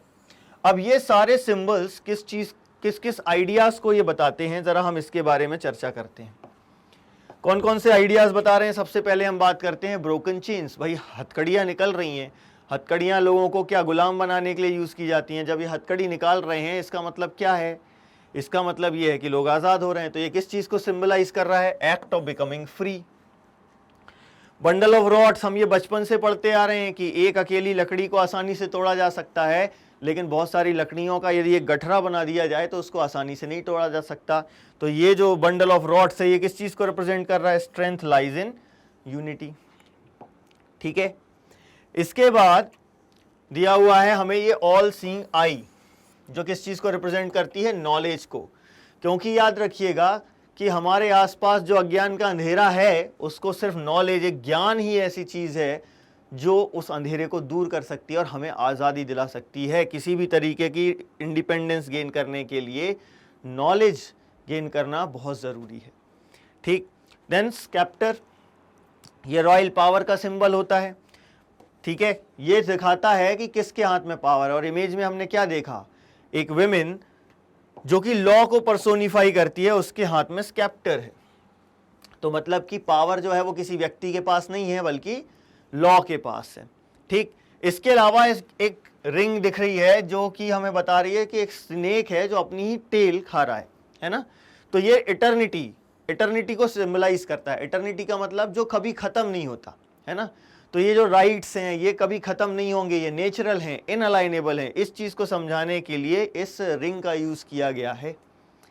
ठीक, और देन ये रेड कैप किस चीज का सिंबल होता है, एक्ट ऑफ बिकमिंग फ्री, मतलब फ्रीडम को सिंबलाइज करने के लिए यहां पर ब्रोकन चेन्स और रेड कैप, इन दोनों का यूज किया गया है। ठीक है, देन आते हैं हम इस पर्सन को देखते हैं। इसने ब्लू कलर का एक कपड़ा पहन रखा है, रेड कलर की एक शर्ट पहन रखी हुई है और स्किन का कलर वाइट है ना। तो ये फ्रांस के नेशनल कलर्स हैं, मतलब ये किसको रिप्रेजेंट कर रहा है, फ्रांस को रिप्रेजेंट कर रहा है। ठीक है, और इसके हाथ में ब्रोकन चेन्स हैं, मतलब क्या रिप्रेजेंट कर रहा है कि ये जो ब्रोकन चेन्स हैं ये बताती हैं कि वो व्यक्ति जो है, वो जो फ्रांस है वो आज़ाद हो रहा है, फ्रीडम गेन कर रहा है। और विंग्ड विमेन जिसके हाथ में स्केप्टर है, ये रिप्रेजेंट करते हैं लॉ, पर्सोनिफिकेशन ऑफ लॉ। तो यहां से हमें ये समझ में आता है कि पावर किसी व्यक्ति के पास नहीं बल्कि कानून यानी कि लॉ के पास पावर है। और लास्ट में हम देखते हैं लॉ टैबलेट, है ना। ये जो टैबलेट है ये रिप्रेजेंट करता है इक्वालिटी बिफोर लॉ। ठीक है, सभी के लिए लॉ बराबर हैं, कोई किसी के लिए लॉ अलग से नहीं है, सबके लिए सेम लॉ है ना। तो ये जो टैबलेट है ये रिप्रेजेंट करता है इक्वालिटी बिफोर लॉ। ठीक है, अब ये सारे सिंबल्स का यूज किया जा रहा था लोगों को ये बताने के लिए कि किस तरीके के राइट्स उनको दिए गए। अब राइट्स मिल गए, कॉन्स्टिट्यूशन बन गया, राजा ने कॉन्स्टिट्यूशन साइन कर दिया है, उसने अपनी कंसेंट दे दी है। लेकिन हम जानते हैं कि दिखावा है, ऊपर ऊपर से दिखा रहा है, बट एक्चुअली में राजा जो है वो अपनी पावर वापस से गेन करना चाहता है ना। तो लुइस 16 ने कॉन्स्टिट्यूशन साइन तो कर दिया है, लेकिन वो क्या चाहता है, अपनी पावर वापस से गेन करना चाहता है। So he entered into secret negotiations, किसके साथ, किंग ऑफ प्रूशिया। प्रूशिया एक कंट्री हुआ करती थी, आज आपको वर्ल्ड मैप में ये नहीं मिलेगी, इसके बारे में हम चर्चा करेंगे अपने डिटेल्ड वीडियोस में। लेकिन प्रूशिया के किंग्स के साथ ये सीक्रेट नेगोशिएशंस में एंटर हो गए और अदर आसपास की कंट्रीज के जो किंग्स हैं वो भी इनकी हेल्प करना चाहते हैं। वो सभी लोग प्लानिंग कर रहे हैं कि हम ट्रुप्स भेजते हैं और फ्रांस के किंग की हम हेल्प करते हैं। क्यों हेल्प करना चाह रहे हैं, रीजन क्या है हेल्प करने का, क्योंकि वो ये बताना चाहते हैं भाई कि यदि यहां पर ऐसा हुआ है तो हो सकता है हमारे यहां भी ऐसा हो जाए, हो सकता है हमारी भी पावर्स छीन ली जाएं। इसीलिए वो ट्रुप्स भेजने की प्लानिंग कर रहे थे, है ना। और वो चाह रहे थे कि राजा को उसकी पावर्स वापस मिल जाएं और 1789 में जो भी चेंजेस आए हैं उनको पहले जैसा कर दिया जाए। अंडू करने के लिए ये सारी चीजें ये कर रहे हैं। तो यहां पर हमने देखा कि प्रूशिया के साथ तो ये सीक्रेट नेगोशिएशंस में थे ही, लेकिन नेशनल असेंबली को इसका पता चल गया। अब प्रूशिया के साथ सीक्रेट नेगोशिएशंस में है और ऑस्ट्रिया इनकी ससुराल है, मतलब कि ऑस्ट्रिया और प्रूशिया मिलकर फ्रांस की हेल्प करना चाह रहे थे। लेकिन नेशनल असेंबली को पता चल गया and in April 1792 national assembly declared a war against Prussia and Austria. अब याद रखिएगा ये वॉर्स यहां खत्म नहीं हुई, एक्चुअली ये वॉर्स की शुरुआत है। इन्हें हम कहते हैं रिवॉल्यूशनरी वॉर्स, जो काफी लंबे समय तक चली। ठीक है, अब जैसे ही वॉर्स स्टार्ट हुई तो भाई ये वॉर लड़ने के लिए क्या चाहिए, आर्मी चाहिए। लेकिन अभी नेशनल असेंबली के पास इतनी बड़ी आर्मी थी नहीं, लेकिन इससे कोई फर्क नहीं पड़ा। क्यों, क्योंकि बहुत सारे लोग अपने आप को वॉलंटियर कर रहे थे as soldiers to fight in the war. क्यों ऐसा कर रहे थे वो, because they saw this war as a war of people against aristocracies all over Europe. Aristocracies के अगेंस्ट ये वॉर थी। ये नहीं कह रहे हैं कि ये फ्रांस की वॉर है अगेंस्ट एनी वन कंट्री और अनदर कंट्री, ये कह रहे हैं कि हमारी वॉर है, हम लोगों की वॉर है। किसके अगेंस्ट है ये war? Aristocracy all over Europe. तो पूरे फ्रांस से जितने भी प्रोविंसेस थे फ्रांस में, उन सभी जगहों से वॉलंटियर्स आ रहे हैं, आर्मी ज्वाइन कर रहे हैं। और ऐसे ही कुछ वॉलंटियर्स मर्सेल्स से आ रहे थे और वो एक सॉन्ग गाते हुए आ रहे थे, और इसीलिए उस सॉन्ग को नाम दिया गया मर्सिलाइस। ये सॉन्ग किसने कंपोज किया था? रोजेट दे ला इज़ले, इन्होंने ये कंपोज किया था। और ये सॉन्ग आज फ्रांस का नेशनल एंथम है ना। तो पेट्रियोटिक सॉन्ग गाते हुए लोग आ रहे थे और ये सब वॉर्स में लड़ने के लिए जा रहे थे। लेकिन हम जानते हैं वॉर्स कभी भी अच्छी नहीं होती हैं, वॉर्स का कुछ ना कुछ नुकसान होता है ना। तो यहां पर भी हम देखते हैं कि ये वॉर्स के कारण बहुत नुकसान हुआ। क्या नुकसान हुआ, जरा वॉर का इंपैक्ट हम देखते हैं। क्या इंपैक्ट रहा? Losses and economic difficulties. ये जो रेवोल्यूशनरी वॉर्स चल रही हैं, इससे लोगों को बहुत ज्यादा नुकसान हुआ और खास तौर से इकोनॉमिक डिफिकल्टीज फेस करनी पड़ रही हैं। और इसमें भी एक पर्टिकुलर सेक्शन है विमेन। क्यों? क्योंकि जितने भी मैन थे वो कहां चले गए? लड़ने के लिए चले गए। तो घर की जिम्मेदारी किस पर आ गई? विमेन के ऊपर आ गई, है ना। तो विमेन जो हैं उनको सारी चीजों का सामना करना पड़ रहा है। They were left to cope with the task of earning living, पैसा भी कमाना है, and looking after their families, बाकी सारा काम भी करना है, खाना बनाना है, उनको ब्रेड लेने जाना है, ये सारे काम विमेन करती थी, है ना। तो विमेन के ऊपर डबल रिस्पॉन्सिबिलिटी आ गई कि उनको पैसा भी कमाना है, they have to earn their living, and साथ ही उनको अपनी फैमिलीज का भी ध्यान रखना है। ठीक है, तो ये कंडीशन हो गई विमेन की। अब देखो, इसीलिए हम देखते हैं कि बहुत सारे रेवोल्यूशनरीज ऐसे थे जो ये सोच रहे थे कि इस रेवोल्यूशन को आगे बढ़ाया जाना चाहिए। क्यों? क्योंकि इस रेवोल्यूशन से एक्चुअली में देखा जाए तो पावर मिडिल क्लास को भी ना, मिडिल क्लास उस समय रिच लोगों को ही मिडिल क्लास कह रहे हैं अपन, है ना। तो मिडिल क्लास को वहां पर पावर मिली है, पुअर्स का इससे कोई फायदा नहीं हुआ है। तो बहुत सारे ऐसे रेवोल्यूशनरीज थे जो ये सोचते थे that revolution had to be carried further. क्यों? क्योंकि 1791 का जो कॉन्स्टिट्यूशन है, इससे राइट्स किसको मिले हैं? Political rights. जो रिचर सेक्शन है सोसाइटी का, सिर्फ उसको ये पॉलिटिकल राइट्स मिले हैं। इसीलिए इनका ये कहना था कि रेवोल्यूशन को आगे बढ़ाया जाना चाहिए। अब इस तरीके की सोचने वाले बहुत सारे लोग हो गए, तो क्या हुआ? कुछ पॉलिटिकल क्लब्स बनने लगे, है ना। पॉलिटिकल क्लब्स जैसे कि आज पॉलिटिकल पार्टीज होती हैं, वैसे ही उस समय बहुत सारे पॉलिटिकल क्लब्स बनने लगे। क्या कर रहे हैं ये डिस्कस कर रहे हैं government policies and their own forms of action. ठीक है, so these political clubs became an important railing point, मतलब जहां से सब जुड़े हुए हैं। ठीक है, एक इंपॉर्टेंट रेलिंग पॉइंट बन गया, यहां से आइडियाज जो हैं सब जगह फैल रहे हैं। किस तरीके के आइडियाज?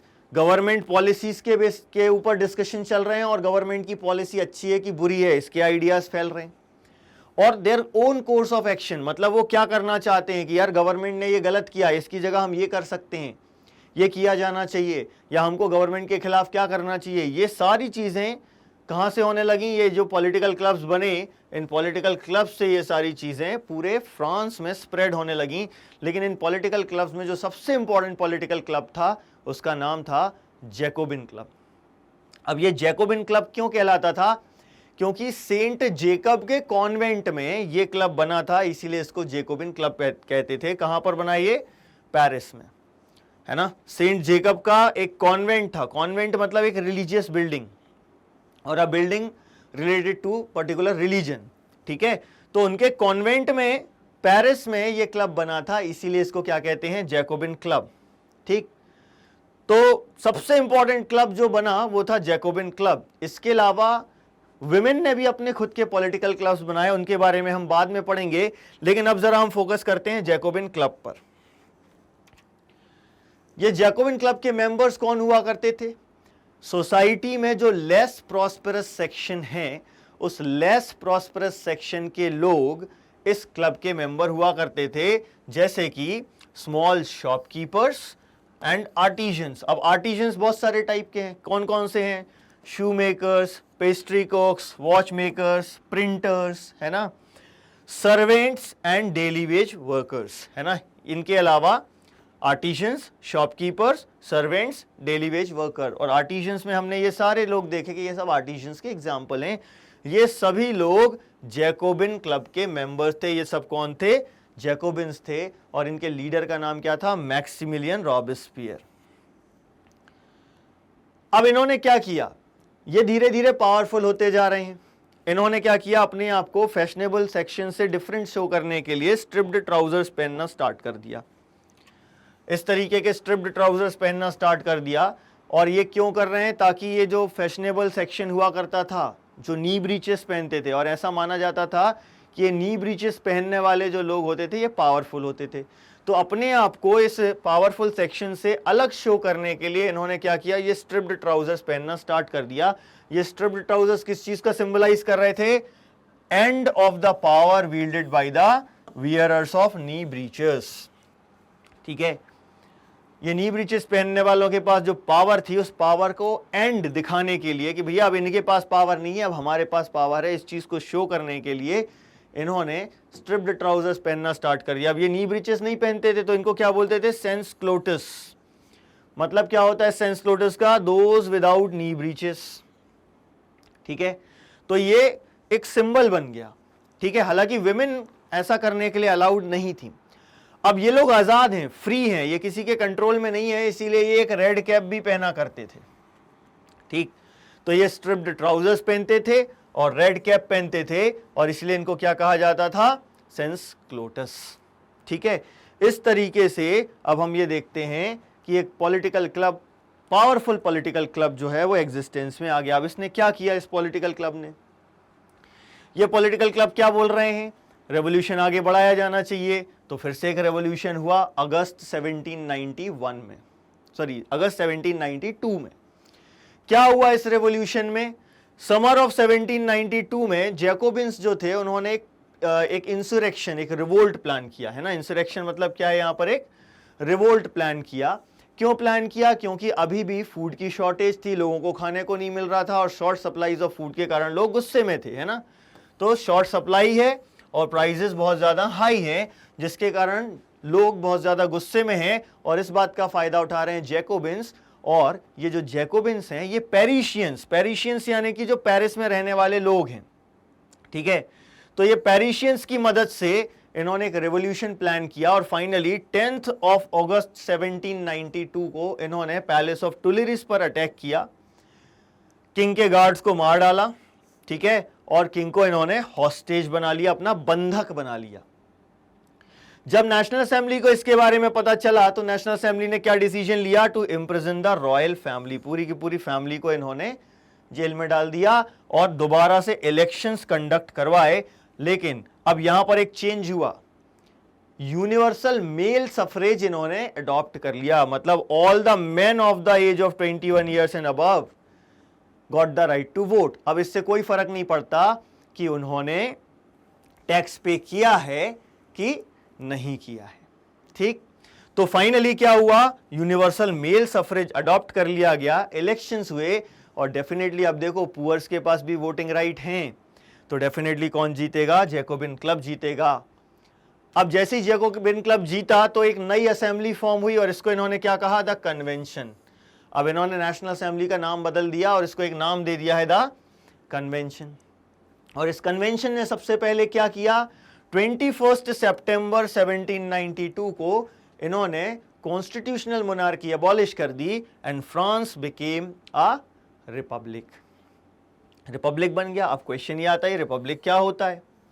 रिपब्लिक का मतलब होता है जहां पर head of the state and the government both are elected. ठीक है, तो ये एक फॉर्म ऑफ गवर्नमेंट है रिपब्लिक। क्या होता है इस फॉर्म ऑफ गवर्नमेंट में? People elect the government including the head of the government. ठीक, हेड ऑफ द स्टेट जैसे इंडिया में होता है प्रेसिडेंट, और हेड ऑफ द गवर्नमेंट होता है प्राइम मिनिस्टर, है ना।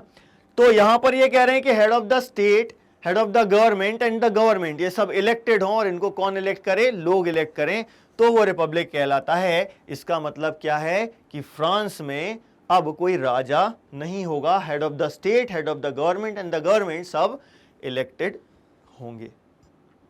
अब लुईस 16 का क्या? लुईस 16 के ऊपर मुकदमा चलाया गया on the charges of treason. Treason यानी कि देशद्रोह।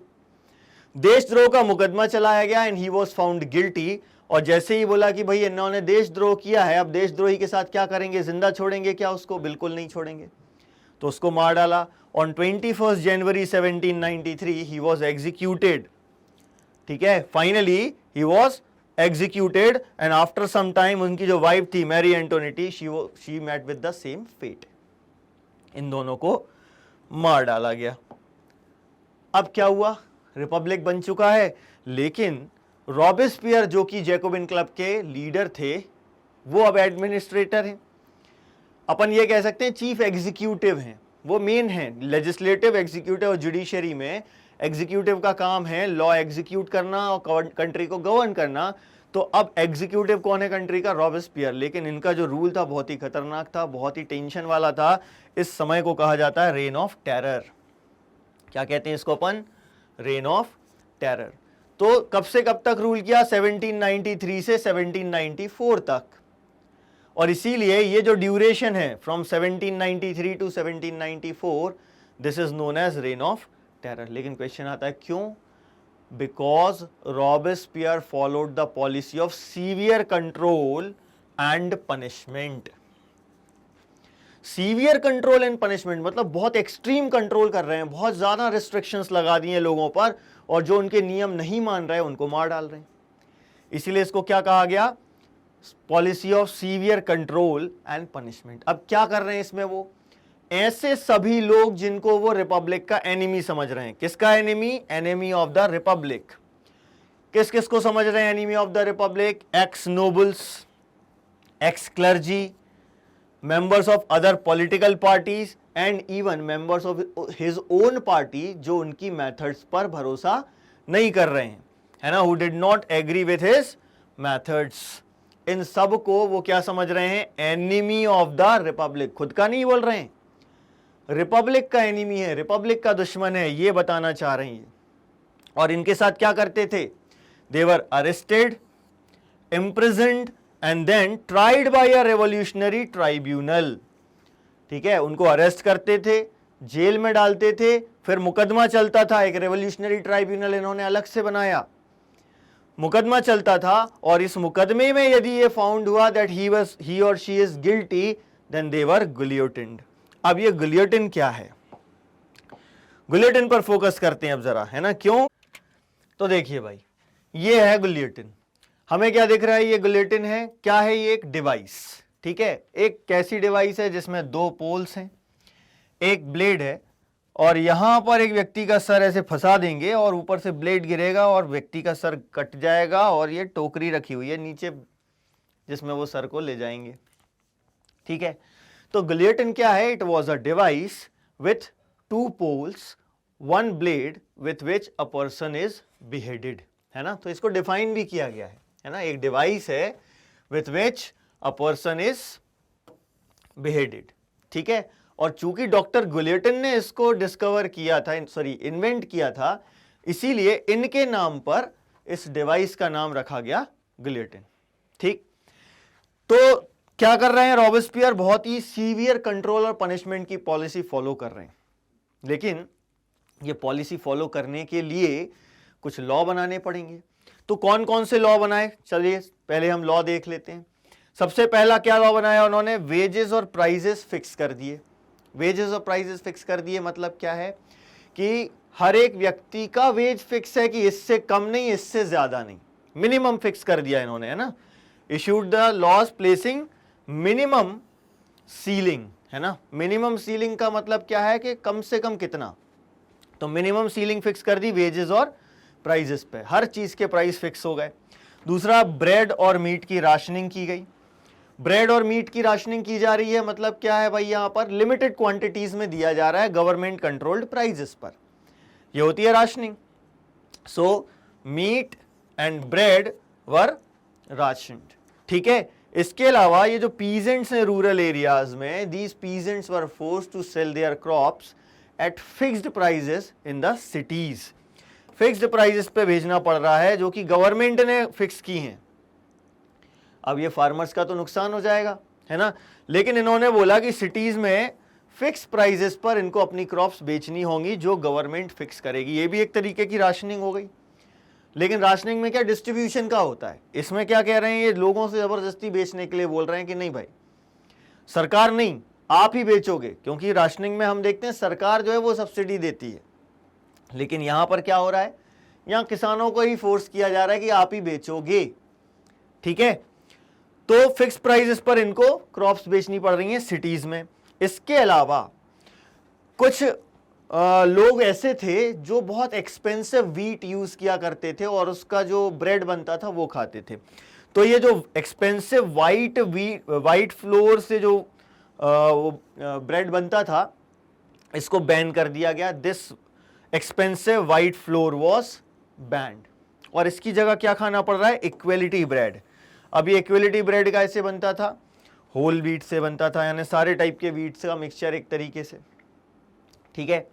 तो भैया देखो यहां पर इक्वलिटी लाने के लिए किया जा रहा है ये सब, है ना। यहां पर ये सब क्यों कर रहे हैं, दो चीजों के लिए।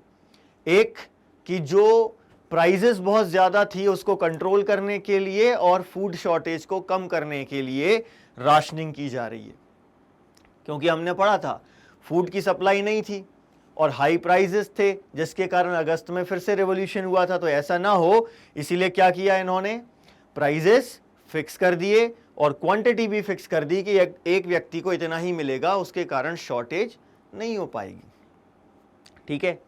तो यहां पर इन्होंने क्या किया, वेजेस और प्राइजेस फिक्स कर दिए, ब्रेड और मीट की राशनिंग करी, peasants were forced to sell their crops in the cities at the fixed prices, ठीक है। और एक्सपेंसिव जो व्हीट था उसका जो फ्लोर था वो बैन कर दिया गया और उसकी जगह इक्वलिटी ब्रेड खाने के लिए फोर्स किया जा रहा है लोगों को, ठीक।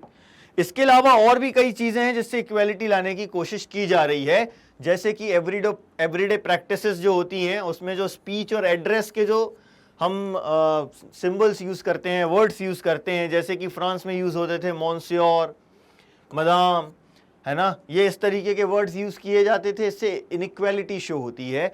उसकी जगह द सिटोइन एंड सिटोइनी वर्ड यूज किया जाना है, जिसका मीनिंग होता है द सिटीजन। इन सबसे क्या कर रहे हैं, इक्वालिटी लाने की कोशिश कर रहे हैं, ठीक है। अपार्ट फ्रॉम दिस हम ये देखते हैं कि चर्च की जमीनों पर भी कब्जा कर लिया गया, चर्च बंद कर दिए गए और उनको काय में कन्वर्ट कर दिया गया, converted into barracks and offices, ठीक है। मतलब कि कुछ भी करके इक्वालिटी लाना है, लोगों की कंडीशन इंप्रूव करना है। लेकिन देखो लोगों को ना पॉलिटिकल फ्रीडम नहीं मिल रहा, एक तरीके से जबरदस्ती कर रहे हैं ये सब चीज में, है ना। इतनी ज्यादा स्ट्रिक्ट पॉलिसीज फॉलो कर रहे हैं कि अब रॉबेस्पियर के जो सपोर्टर्स थे इवन वो भी ये कह रहे हैं कि भाई थोड़ी तो मॉडरेट पॉलिसीज अडॉप्ट करो। तो क्या कहना चाह रहे हैं भाई, ये चाह रहे हैं कि भैया मॉडरेट पॉलिसीज बनाओ। अब इन मॉडरेट पॉलिसीज के लिए वो तैयार ही नहीं हुए।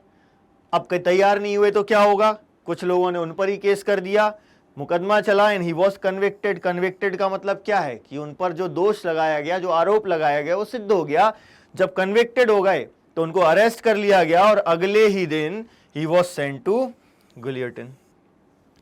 कब हुआ ये भी, जुलाई 1794 में, ठीक है। देखो ज्यादातर इवेंट्स जुलाई में हो रहे हैं, मंथ आसानी से याद किया जा सकता है, ठीक है। तो यहां पर रेन ऑफ टेरर खत्म होता है। अब पावर फिर से किसको मिल गई, पावर फिर से मिल गई मिडिल क्लास को। मिडिल क्लास ने पावर सीज कर ली, जैकोबिन गवर्नमेंट खत्म हो गई और मिडिल क्लास ने पावर सीज कर ली। अब इसका असर क्या हुआ, इन्होंने फिर से कॉन्स्टिट्यूशन में चेंज किया। अब चेंज करके क्या किया, एक्टिव सिटीजन की डेफिनेशन फिर से चेंज कर दी। क्या कर दी, अब फिर से नॉन प्रॉपर्टाइड मैन को वोटिंग राइट नहीं थे, voting right was denied to the non propertied section. Female को तो है ही नहीं, लेकिन यूनिवर्सल मेल सफरेज आ गया था, तो इन्होंने यूनिवर्सल मेल सफरेज खत्म कर दिया। अब सिर्फ जो टैक्स पे कर रहे हैं उन लोगों को वोटिंग राइट मिला, मैन को वोटिंग राइट मिला। अब ये वोटिंग होनी काहे के लिए है, अब नेशनल असेंबली या कन्वेंशन नहीं है। अब इन्होंने कहा कि 2 इलेक्टेड लेजिस्लेटिव काउंसिल्स होंगी जो लॉ बनाएंगी। फिर ये जो दोनों इलेक्टेड लेजिस्लेटिव काउंसिल्स हैं ये 5 मेंबर्स चुनेंगी जो एग्जीक्यूटिव होंगे। अब सिंगल एग्जीक्यूटिव नहीं है जैसे कि रॉबेस्पियर था, तो ये एक डायरेक्टरी इलेक्ट करेंगे। डायरेक्टरी क्या है? Executive made up of 5 members. ठीक है, तो यहां से हम देखते हैं रूल ऑफ डायरेक्टरी स्टार्ट होता है। लेकिन ये जो डायरेक्टर्स हैं इनको कौन अपॉइंट कर रहा है? ये लेजिस्लेटिव काउंसिल्स अपॉइंट कर रही हैं। अब ये जो डायरेक्टर्स हैं ये कई बार इनसे लड़ लेते थे। अब जैसे ये डायरेक्टर्स लेजिस्लेटिव असेंबली से लड़ेंगे, लेजिस्लेटिव काउंसिल से लड़ेंगे, तो ये इनको बदल दे रही हैं। अब ये सब हो रहा है, बार बार हो रहा है ऐसा, तो पॉलिटिकल इंस्टेबिलिटी आ गई। और इस पॉलिटिकल इंस्टेबिलिटी का फायदा किसने उठाया? नेपोलियन बोनापार्ट ने। ठीक है, और इसने क्या स्टार्ट कर दी? एक मिलिट्री डिक्टेटरशिप। तो Napoleon Bonaparte became the emperor of France in 1804। तो जो डायरेक्टरी ने रूल किया वो कब से कब तक किया? 1794 से 1804 तक रूल ऑफ डायरेक्टरी रहा। और उसके बाद Napoleon Bonaparte declared himself the emperor of France. ठीक है, अब इसके बाद क्या? इसके बाद की कहानी 1815 के बाद की कहानी हम बाद में पढ़ेंगे। 1804 से 1815 तक नेपोलियन बोनापार्ट ने रूल किया। फाइनली नेपोलियन बोनापार्ट 1815 में हारा। इसके बाद की कहानी हम बाद में पढ़ेंगे। लेकिन पहले, इससे पहले हमको यह पढ़ना है कि विमेन और स्लेव्स के साथ क्या हुआ ड्यूरिंग दिस रेवोल्यूशन, कि विमेन की लाइफ पर कोई इंपैक्ट हुआ कि नहीं और स्लेव्स की लाइफ पर कोई इंपैक्ट हुआ कि नहीं। और ये देखना है कि भाई एवरीडे लाइफ पर इस मूवमेंट, इस रेवोल्यूशन का क्या असर हुआ। ठीक है, तो रेवोल्यूशन तो जो है वो इंस्पायर कर रहा है सभी को। देखो कौन कौन सी ऐसी चीजें थी रेवोल्यूशन में जिससे सभी इंस्पायर हो रहे थे। एक था idea of freedom, idea of equality and equality before law. ठीक है, एंड फ्रेटर्निटी। फ्रेटर्निटी मतलब भाईचारा, ब्रदरहुड। ये कुछ ऐसे आइडियाज थे जो लोगों को इंस्पायर कर रहे थे। लेकिन हमें इसमें मेनली क्या देखना है? अब role of women. Definitely women ने शुरुआत से ही रेवोल्यूशन में पार्टिसिपेट किया, बहुत एक्टिव पार्टिसिपेशन था इनका, क्योंकि ये कुछ सोशल चेंजेस चाह रही थी। फ्रांस की जो सोसाइटी थी, फ्रेंच सोसाइटी, इसमें बहुत सारे चेंजेस आए थे और इन बहुत सारे चेंजेस में विमेन ने एक बहुत इंपॉर्टेंट रोल प्ले किया था। अब ये जो रोल प्ले किया है विमेन ने, इसका रीजन क्या है?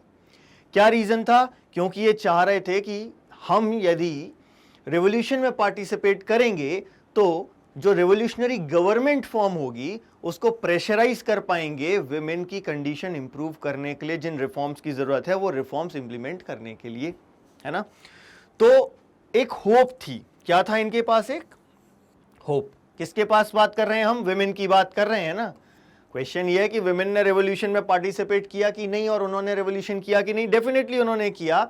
शुरुआत से ही एक्टिव पार्टिसिपेंट्स थी। फ्रेंच सोसाइटी में जो बहुत सारे चेंजेस आए थे उसमें एक इंपॉर्टेंट रोल इन्होंने प्ले किया था। और क्यों किया था? क्योंकि इनको एक होप थी। क्या चीज की होप थी? कि ये रेवोल्यूशनरी गवर्नमेंट को प्रेशराइज कर पाएंगी to introduce measures to improve their lives. अब अपनी लाइफ इंप्रूव करने के लिए मेजर्स इंप्लीमेंट करना चाहती है ना, तो पहले ये पता होना चाहिए ना कि इनकी लाइफ थी कैसी रेवोल्यूशन से पहले। तो रेवोल्यूशन से पहले की लाइफ की बात करते हैं विमेन की। क्या लाइफ थी भाई? ज्यादातर जो विमेन थी थर्ड एस्टेट की, उनको काम करना पड़ता था अपना लाइवलीहुड अर्न करने के लिए।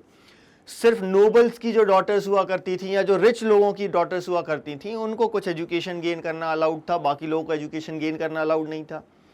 अब काम भी क्या कर रही है? देखो काम देखते हैं इनका। सी मिस्ट्रेस और लॉन्ड्रेसेस। सी मिस्ट्रेस और लॉन्ड्रेसेस मतलब क्या है? कपड़े धोने का काम कर रही हैं। Sold flowers, fruits and vegetables, ये काम कर रही हैं। मार्केट में सब्जियां बेच रही हैं, फल बेच रही हैं, वेजिटेबल्स बेच रही हैं।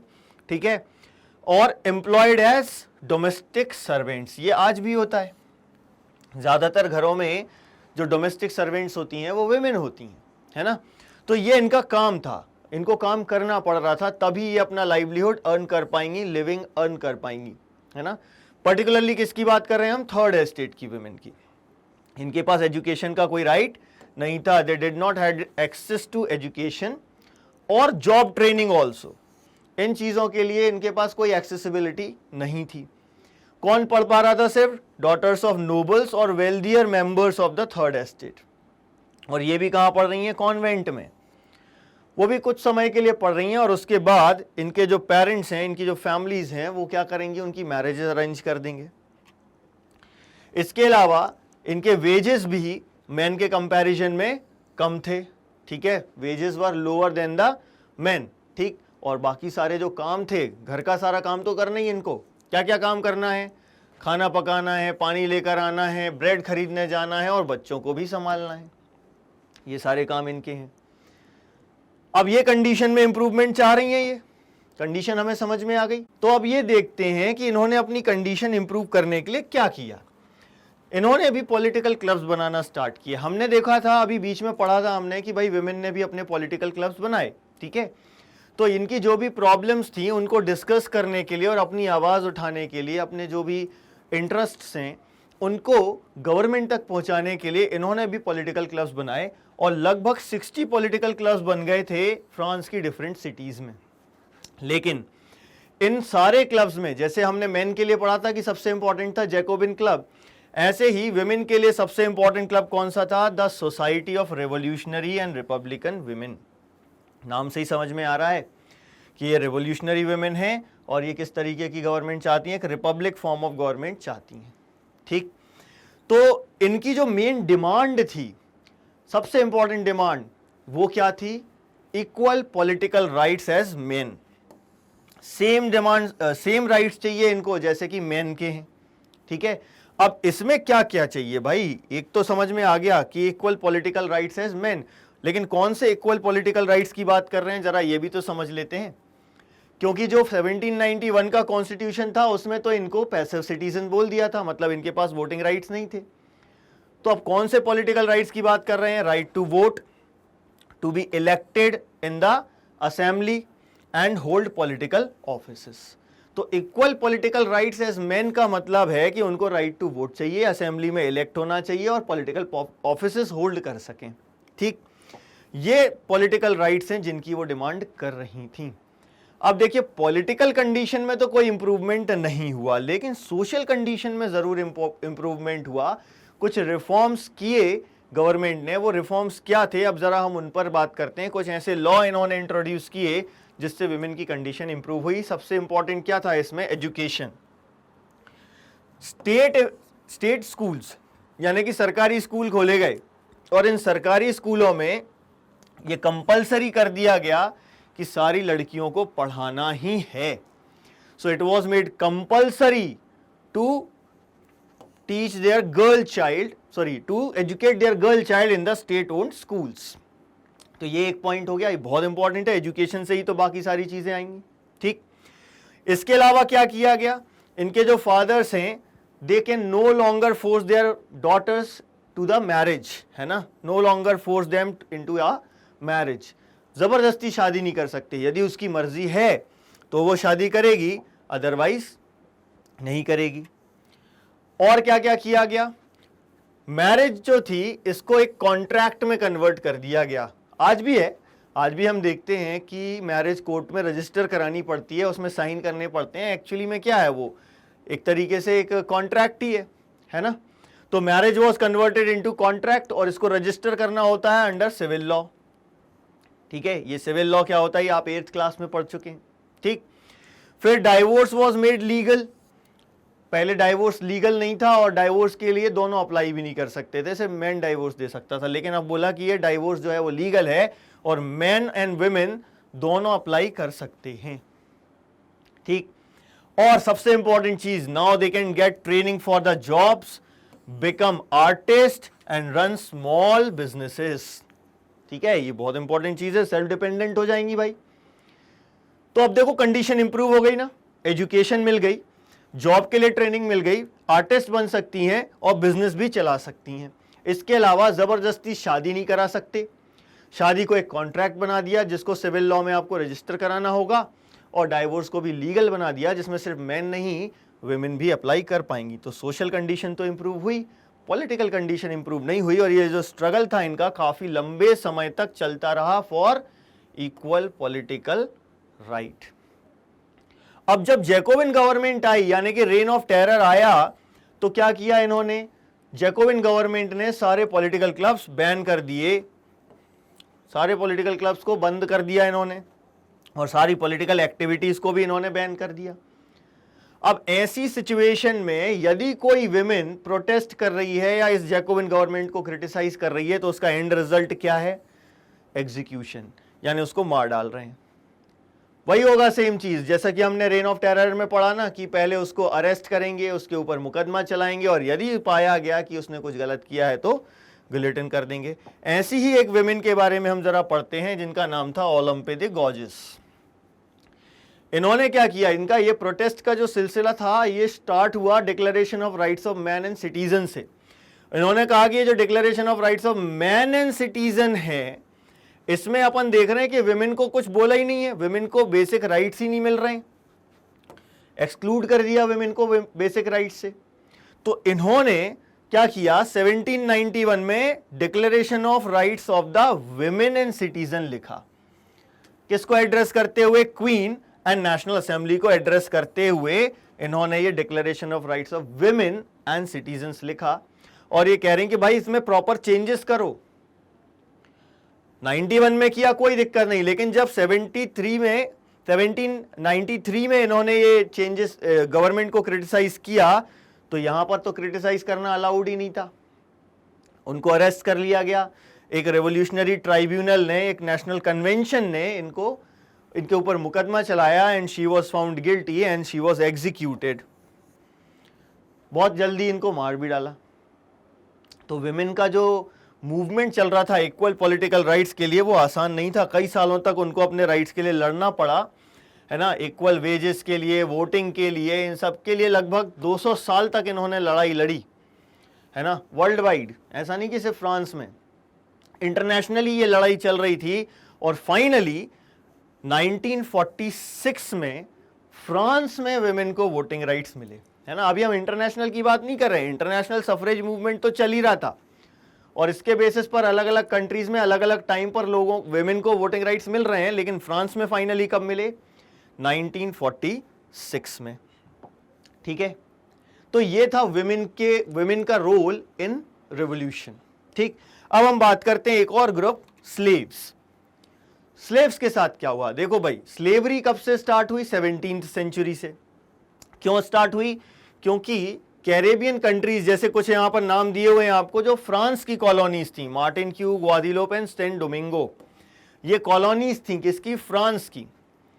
और ये कहां पर है? कैरेबियन आइलैंड्स में। अब ये इंपॉर्टेंट है, क्यों इंपॉर्टेंट है? क्योंकि यहां से रॉ मटेरियल आ रहा है। कौन सा रॉ मटेरियल आ रहा है? टोबैको आ रहा है, इंडिगो, शुगर, कॉफी, ये सारा रॉ मटेरियल जो कि यूरोप में प्रोड्यूस नहीं हो सकता, और लेकिन इसकी डिमांड बहुत ज्यादा है। अब ये डिमांड चाहिए, डिमांड सप्लाई करनी है तो प्रोड्यूस करना पड़ेगा कैरेबियन आइलैंड्स में, जो कि जो कि क्या है? कॉलोनीज हैं।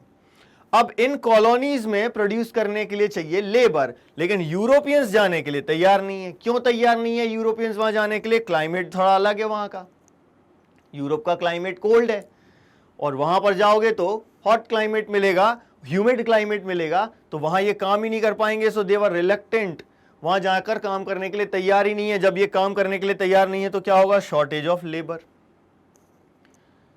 अब इस शॉर्टेज ऑफ लेबर के कारण क्या स्टार्ट हुआ? स्लेवरी स्टार्ट हुई। ठीक है, तो एक ट्रायंगुलर स्लेव ट्रेड डेवलप हुआ between Europe, Africa and America in 17th century. लोग यूरोप से चलते थे, जैसे कि यूरोप में हम फ्रांस की बात करें तो फ्रांस की 2 सिटीज हैं, बॉर्डोएक्स एंड नैंटेस, ये हमने डिस्कस किया था मैप में, है ना। तो इन 2 सिटीज से लोग जाते थे कहां पर? अफ्रीका। वहां पर ये क्या करते थे? अफ्रीकन कोस्ट से स्लेव्स खरीदते थे लोकल चीफ्टेन्स से। लोकल चीफ्टेन्स मतलब वो कबीले का जो सरदार है, उनसे ये स्लेव्स खरीदते थे।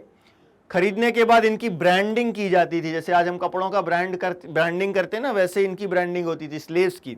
दे आर शैकल्ड, बांध के उनको रखा जाता था शिप्स में, क्योंकि 3 महीने का सफर होता था अटलांटिक ओशन क्रॉस करके यूरोप से अमेरिका पहुंचने में, है ना। तो 3 महीने का सफर होता था, इसमें कहीं वो मर नहीं जाए, बीमार नहीं पड़ जाए, नहीं तो यदि नुकसान किसका होगा? वो स्लेव ट्रेड करने वाले का। तो इनको बांध के रखते थे, इनको संभाल के ले जाते थे कि वहां जाकर इनको अच्छे दाम में बेच सकें। तो एक ट्रायंगुलर स्लेव ट्रेड है ना इन तीनों कॉन्टिनेंट्स के बीच में, यह स्लेव ट्रेड की शुरुआत हो गई। क्योंकि जो भी डिमांड्स थी उन डिमांड्स को ये फुलफिल करना चाह रहे थे, और वो तभी फुलफिल हो सकती हैं जब वहां प्रोडक्शन होगा, प्रोडक्शन के लिए चाहिए वर्कर्स है नहीं, इसलिए स्लेवरी की शुरुआत हो गई। अब ये अफ्रीकन्स वहां लिए जा रहे हैं, और इन अफ्रीकन्स को क्या कहते थे? नीग्रोज, है ना। हालांकि ये टर्म हम यूज नहीं करते, एक डेरोगेटरी टर्म है, लोगों को बुरा लगता है और हो सकता है कि आपके ऊपर केस भी कर दिया जाए, इसीलिए ये टर्म यूज नहीं की जाती है जनरली, है ना। तो ये जो स्लेव ट्रेड है, इसके कारण क्या हुआ, यूरोपियंस को वो सारी चीजें मिलने लगी, लेकिन स्लेव्स की कंडीशन खराब है। अब क्वेश्चन ये है कि जो राइट्स बाकी सारे लोगों को मिल रहे हैं फ्रांस में, वो फ्रेंच कॉलोनीज में भी एक्सटेंड किए जाएं कि नहीं, और इन स्लेव्स को दिए जाएं कि नहीं दिए जाएं। ये सारी चीज़ों की एक सोच है लोगों के पास। तो ये जो नेशनल असेंबली है ना, इस नेशनल असेंबली में ये चीज़ों पर बहुत सारे डिबेट्स हो रहे हैं, डिस्कशंस हो रहे हैं, लंबे समय तक चले कि ये जो राइट्स ऑफ मैन है ये कॉलोनीज में एक्सटेंड किए जाने चाहिए कि नहीं किए जाने चाहिए। तो हुआ क्या, डिस्कशंस बस हुए, कोई इंप्लीमेंट कुछ नहीं किया। क्यों नहीं किया? क्योंकि इन लोगों को ये डर था कि जो बिजनेसमैन स्लेव ट्रेड में इन्वॉल्व हैं वो अपोज करेंगे। तो ये जो बिजनेसमैन है जिनकी इनकम स्लेव ट्रेड पर डिपेंडेंट है, ये इनको अपोज करने लगेंगे। तो इस फियर ऑफ अपोजिशन के कारण नेशनल असेंबली क्या कर रही है, सिर्फ लॉन्ग डिबेट्स कर रही है, लेकिन कोई एक्शन नहीं ले रही है। ठीक, तो अब क्या हुआ, फाइनली जाकर जब जैकोबिन गवर्नमेंट फॉर्म हुई, तो जैकोबिन गवर्नमेंट ने 1794 में स्लेवरी अबॉलिश करी, लेकिन ये एक बहुत शॉर्ट टर्म मेजर था। जैकोबिन गवर्नमेंट के सबसे इंपॉर्टेंट रिफॉर्म्स में माना जाता है अबॉलिशन ऑफ स्लेवरी, ठीक है। लेकिन ये ज्यादा लंबे समय तक नहीं चला। जब नेपोलियन बोनापार्ट आया तो उसने स्लेवरी रीइंट्रोड्यूस कर दी। तो 1794 में स्लेवरी अबॉलिश हुई और नेपोलियन बोनापार्ट का रूल स्टार्ट हुआ 1804 में। तो ये जो स्लेवरी है ये रीइंट्रोड्यूस हो गई। तो फाइनली हम ये देख रहे हैं कि इनकी कंडीशन में कोई इंप्रूवमेंट नहीं हुआ। प्लांटेशन ओनर्स जो होते थे वो स्लेव्स से फ्री में काम कराना अपना राइट समझते थे, है ना। तो इसीलिए हम ये देख रहे हैं कि ये जो स्लेवरी है इसको खत्म होने देना नहीं चाहते हैं, क्योंकि इनका प्रॉफिट इसी पर डिपेंडेंट है। बॉर्डोएक्स और नेंटस जैसी जो सिटीज थी उनके डेवलपमेंट का मेन रीजन ही क्या था, ये स्लेव ट्रेड। फाइनली ये जो अबॉलिशन हुआ स्लेवरी का, वो कब हुआ, जब फ्रांस में प्रॉपर स्टेबिलिटी आ गई, और रिवोल्यूशंस चलते जा रहे थे, खत्म हो गए। और ये कब खत्म हुए, 1848 में। तो जैसे ही फ्रांस फाइनली रिपब्लिक बना 1848 में, तो वहां से स्लेवरी भी अबॉलिश कर दी गई। तो फ्रांस ने फाइनली अबॉलिश करी स्लेवरी 1848 में। ठीक, तो ये देखा हमने रेवोल्यूशन का असर किस पर, स्लेव्स पर। But what about everyday life, क्या लोगों की लाइफ में चेंज आया? डेफिनेटली चेंज आया, बहुत सारी चीज़ों में चेंज आया। जो बुक्स वो पढ़ रहे थे, जो कपड़े वो पहन रहे थे, सोच में लोगों की चेंज आया, है ना। तो 1789 में जो फ्रेंच रेवोल्यूशन हुआ था, इससे लोगों की लाइफ में, लोगों मतलब क्या, मैन, वेमेन एंड चिल्ड्रन, सबकी लाइफ में बहुत सारे चेंजेस आए। अब ये चेंजेस बताने तो पड़ेंगे, क्या चेंजेस आए, क्योंकि भाई देखो बार बार हम देखते हैं कि जो फिलोसोफर्स थे, थिंकर्स थे, वो किस चीज़ की बात कर रहे थे, लिबर्टी की बात कर रहे थे, इक्वालिटी की बात कर रहे थे। अब ये लिबर्टी और इक्वालिटी लोग फील कर सकें, ये जिम्मेदारी किसकी है, नेशनल असेंबली की, या ऐसा कह सकते हैं रेवोल्यूशनरी गवर्नमेंट की। ये इनकी जिम्मेदारी है कि लोगों के जो ये आइडियाज जो डिस्कस किए गए, ये उसको फील कर सकें। अब इसको समझने के लिए एक एग्जाम्पल ले लेते हैं कि कैसे लोगों ने इसको फील किया। एक पर्टिकुलर लॉ का एग्जाम्पल लेंगे हम, अबॉलिशन ऑफ सेंसरशिप। सेंसरशिप क्या होती है? सेंसरशिप का मतलब है कि चीजों के पब्लिश होने पर एक तरीके का बैन। वो कब पब्लिश हो पाएंगी, जब राजा के जो ऑफिसर्स हैं, जिन्हें सेंसर्स कहा जाता था, जब वो उनको देख लेंगे, समझ लेंगे कि भाई इसमें किसी भी तरह से राजा के बारे में कुछ भी गलत नहीं कहा गया है, या जो भी रूलर है, जरूरी नहीं कि राजा हो, डिक्टेटर भी हो सकता है। तो जब वो ये देख लेंगे प्रॉपरली कि इसमें राजा के बारे में कुछ गलत नहीं है, इससे कोई भी रेवोल्यूशन की फीलिंग्स नहीं आ रही हैं, लोग जो हैं वो राजा के खिलाफ कोई विद्रोह नहीं करेंगे, तब जाकर उसको पब्लिश होने दिया जाता था। चाहे वो न्यूज़पेपर हो, बुक्स हो, प्लेज हो, सॉन्ग्स हो, कुछ भी हो, इन सारी चीज़ों पर क्या लगी हुई थी, सेंसरशिप, है ना। बुक्स, न्यूज़पेपर, प्लेज, ये कब पब्लिश हो सकते थे? पब्लिश्ड और performed only after they had been approved by the censors of the king. जब ये अप्रूव कर देंगे तभी ये सारी चीजें पब्लिश हो सकती हैं या परफॉर्म की जा सकती हैं, ठीक है। लेकिन जब declaration of rights of man and citizen आया तो इसमें क्या किया गया? Freedom of speech, freedom of expression, ये नेचुरल एंड इनअलाइनेबल राइट्स दिए गए। तो जब ये नेचुरल और इनअलाइनेबल राइट्स हैं तो लोगों को अब फ्रीडम देना पड़ेगा ना भाई, नहीं तो गवर्नमेंट पर कोई भरोसा ही नहीं करेगा। तो जैसे ही ये declaration of rights of man and citizen आया तो गवर्नमेंट ने सेंसरशिप अबॉलिश कर दी। जैसे ही सेंसरशिप अबॉलिश हुई तो हर तरीके का लिटरेचर आएगा। अब ये मत सोचना कि भाई हर तरीके का लिटरेचर में सिर्फ पॉजिटिव पॉजिटिव आएगा या नेगेटिव नेगेटिव आएगा। यहां पर मोनार्की के लिए भी पॉजिटिव आएगा और नेगेटिव आएगा, और नेशनल गवर्नमेंट जो फॉर्म हुई है जिसे हम नेशनल असेंबली कह रहे हैं, रेवोल्यूशनरी गवर्नमेंट कह रहे हैं, इसके लिए भी लोग पॉजिटिव भी लिखेंगे और नेगेटिव भी लिखेंगे, है ना। तो ये जो न्यूज़पेपर्स हैं, पैम्फलेट्स हैं, बुक्स हैं, प्रिंटेड पिक्चर्स हैं, ये सिटीज में और टाउन्स में हर जगह ट्रैवल कर रही हैं और लोगों को हर तरीके का लिटरेचर अवेलेबल हो रहा है। लोग अपनी एक सोच डेवलप कर पा रहे हैं, इन चीज़ों को डिस्कस किया जा रहा है, बहुत सारे इवेंट्स हो रहे हैं, बहुत सारे चेंजेस हो रहे थे अब फ्रांस में, है ना। और ये सारे जो इवेंट्स और चेंजेस हैं ये अपोजिंग व्यूज के भी हैं, है ना, एक दूसरे के अपोजिट भी हैं, लेकिन फिर भी इनको एक्सप्रेशन मिल रहा है क्योंकि फ्रीडम ऑफ एक्सप्रेशन है, फ्रीडम ऑफ स्पीच है।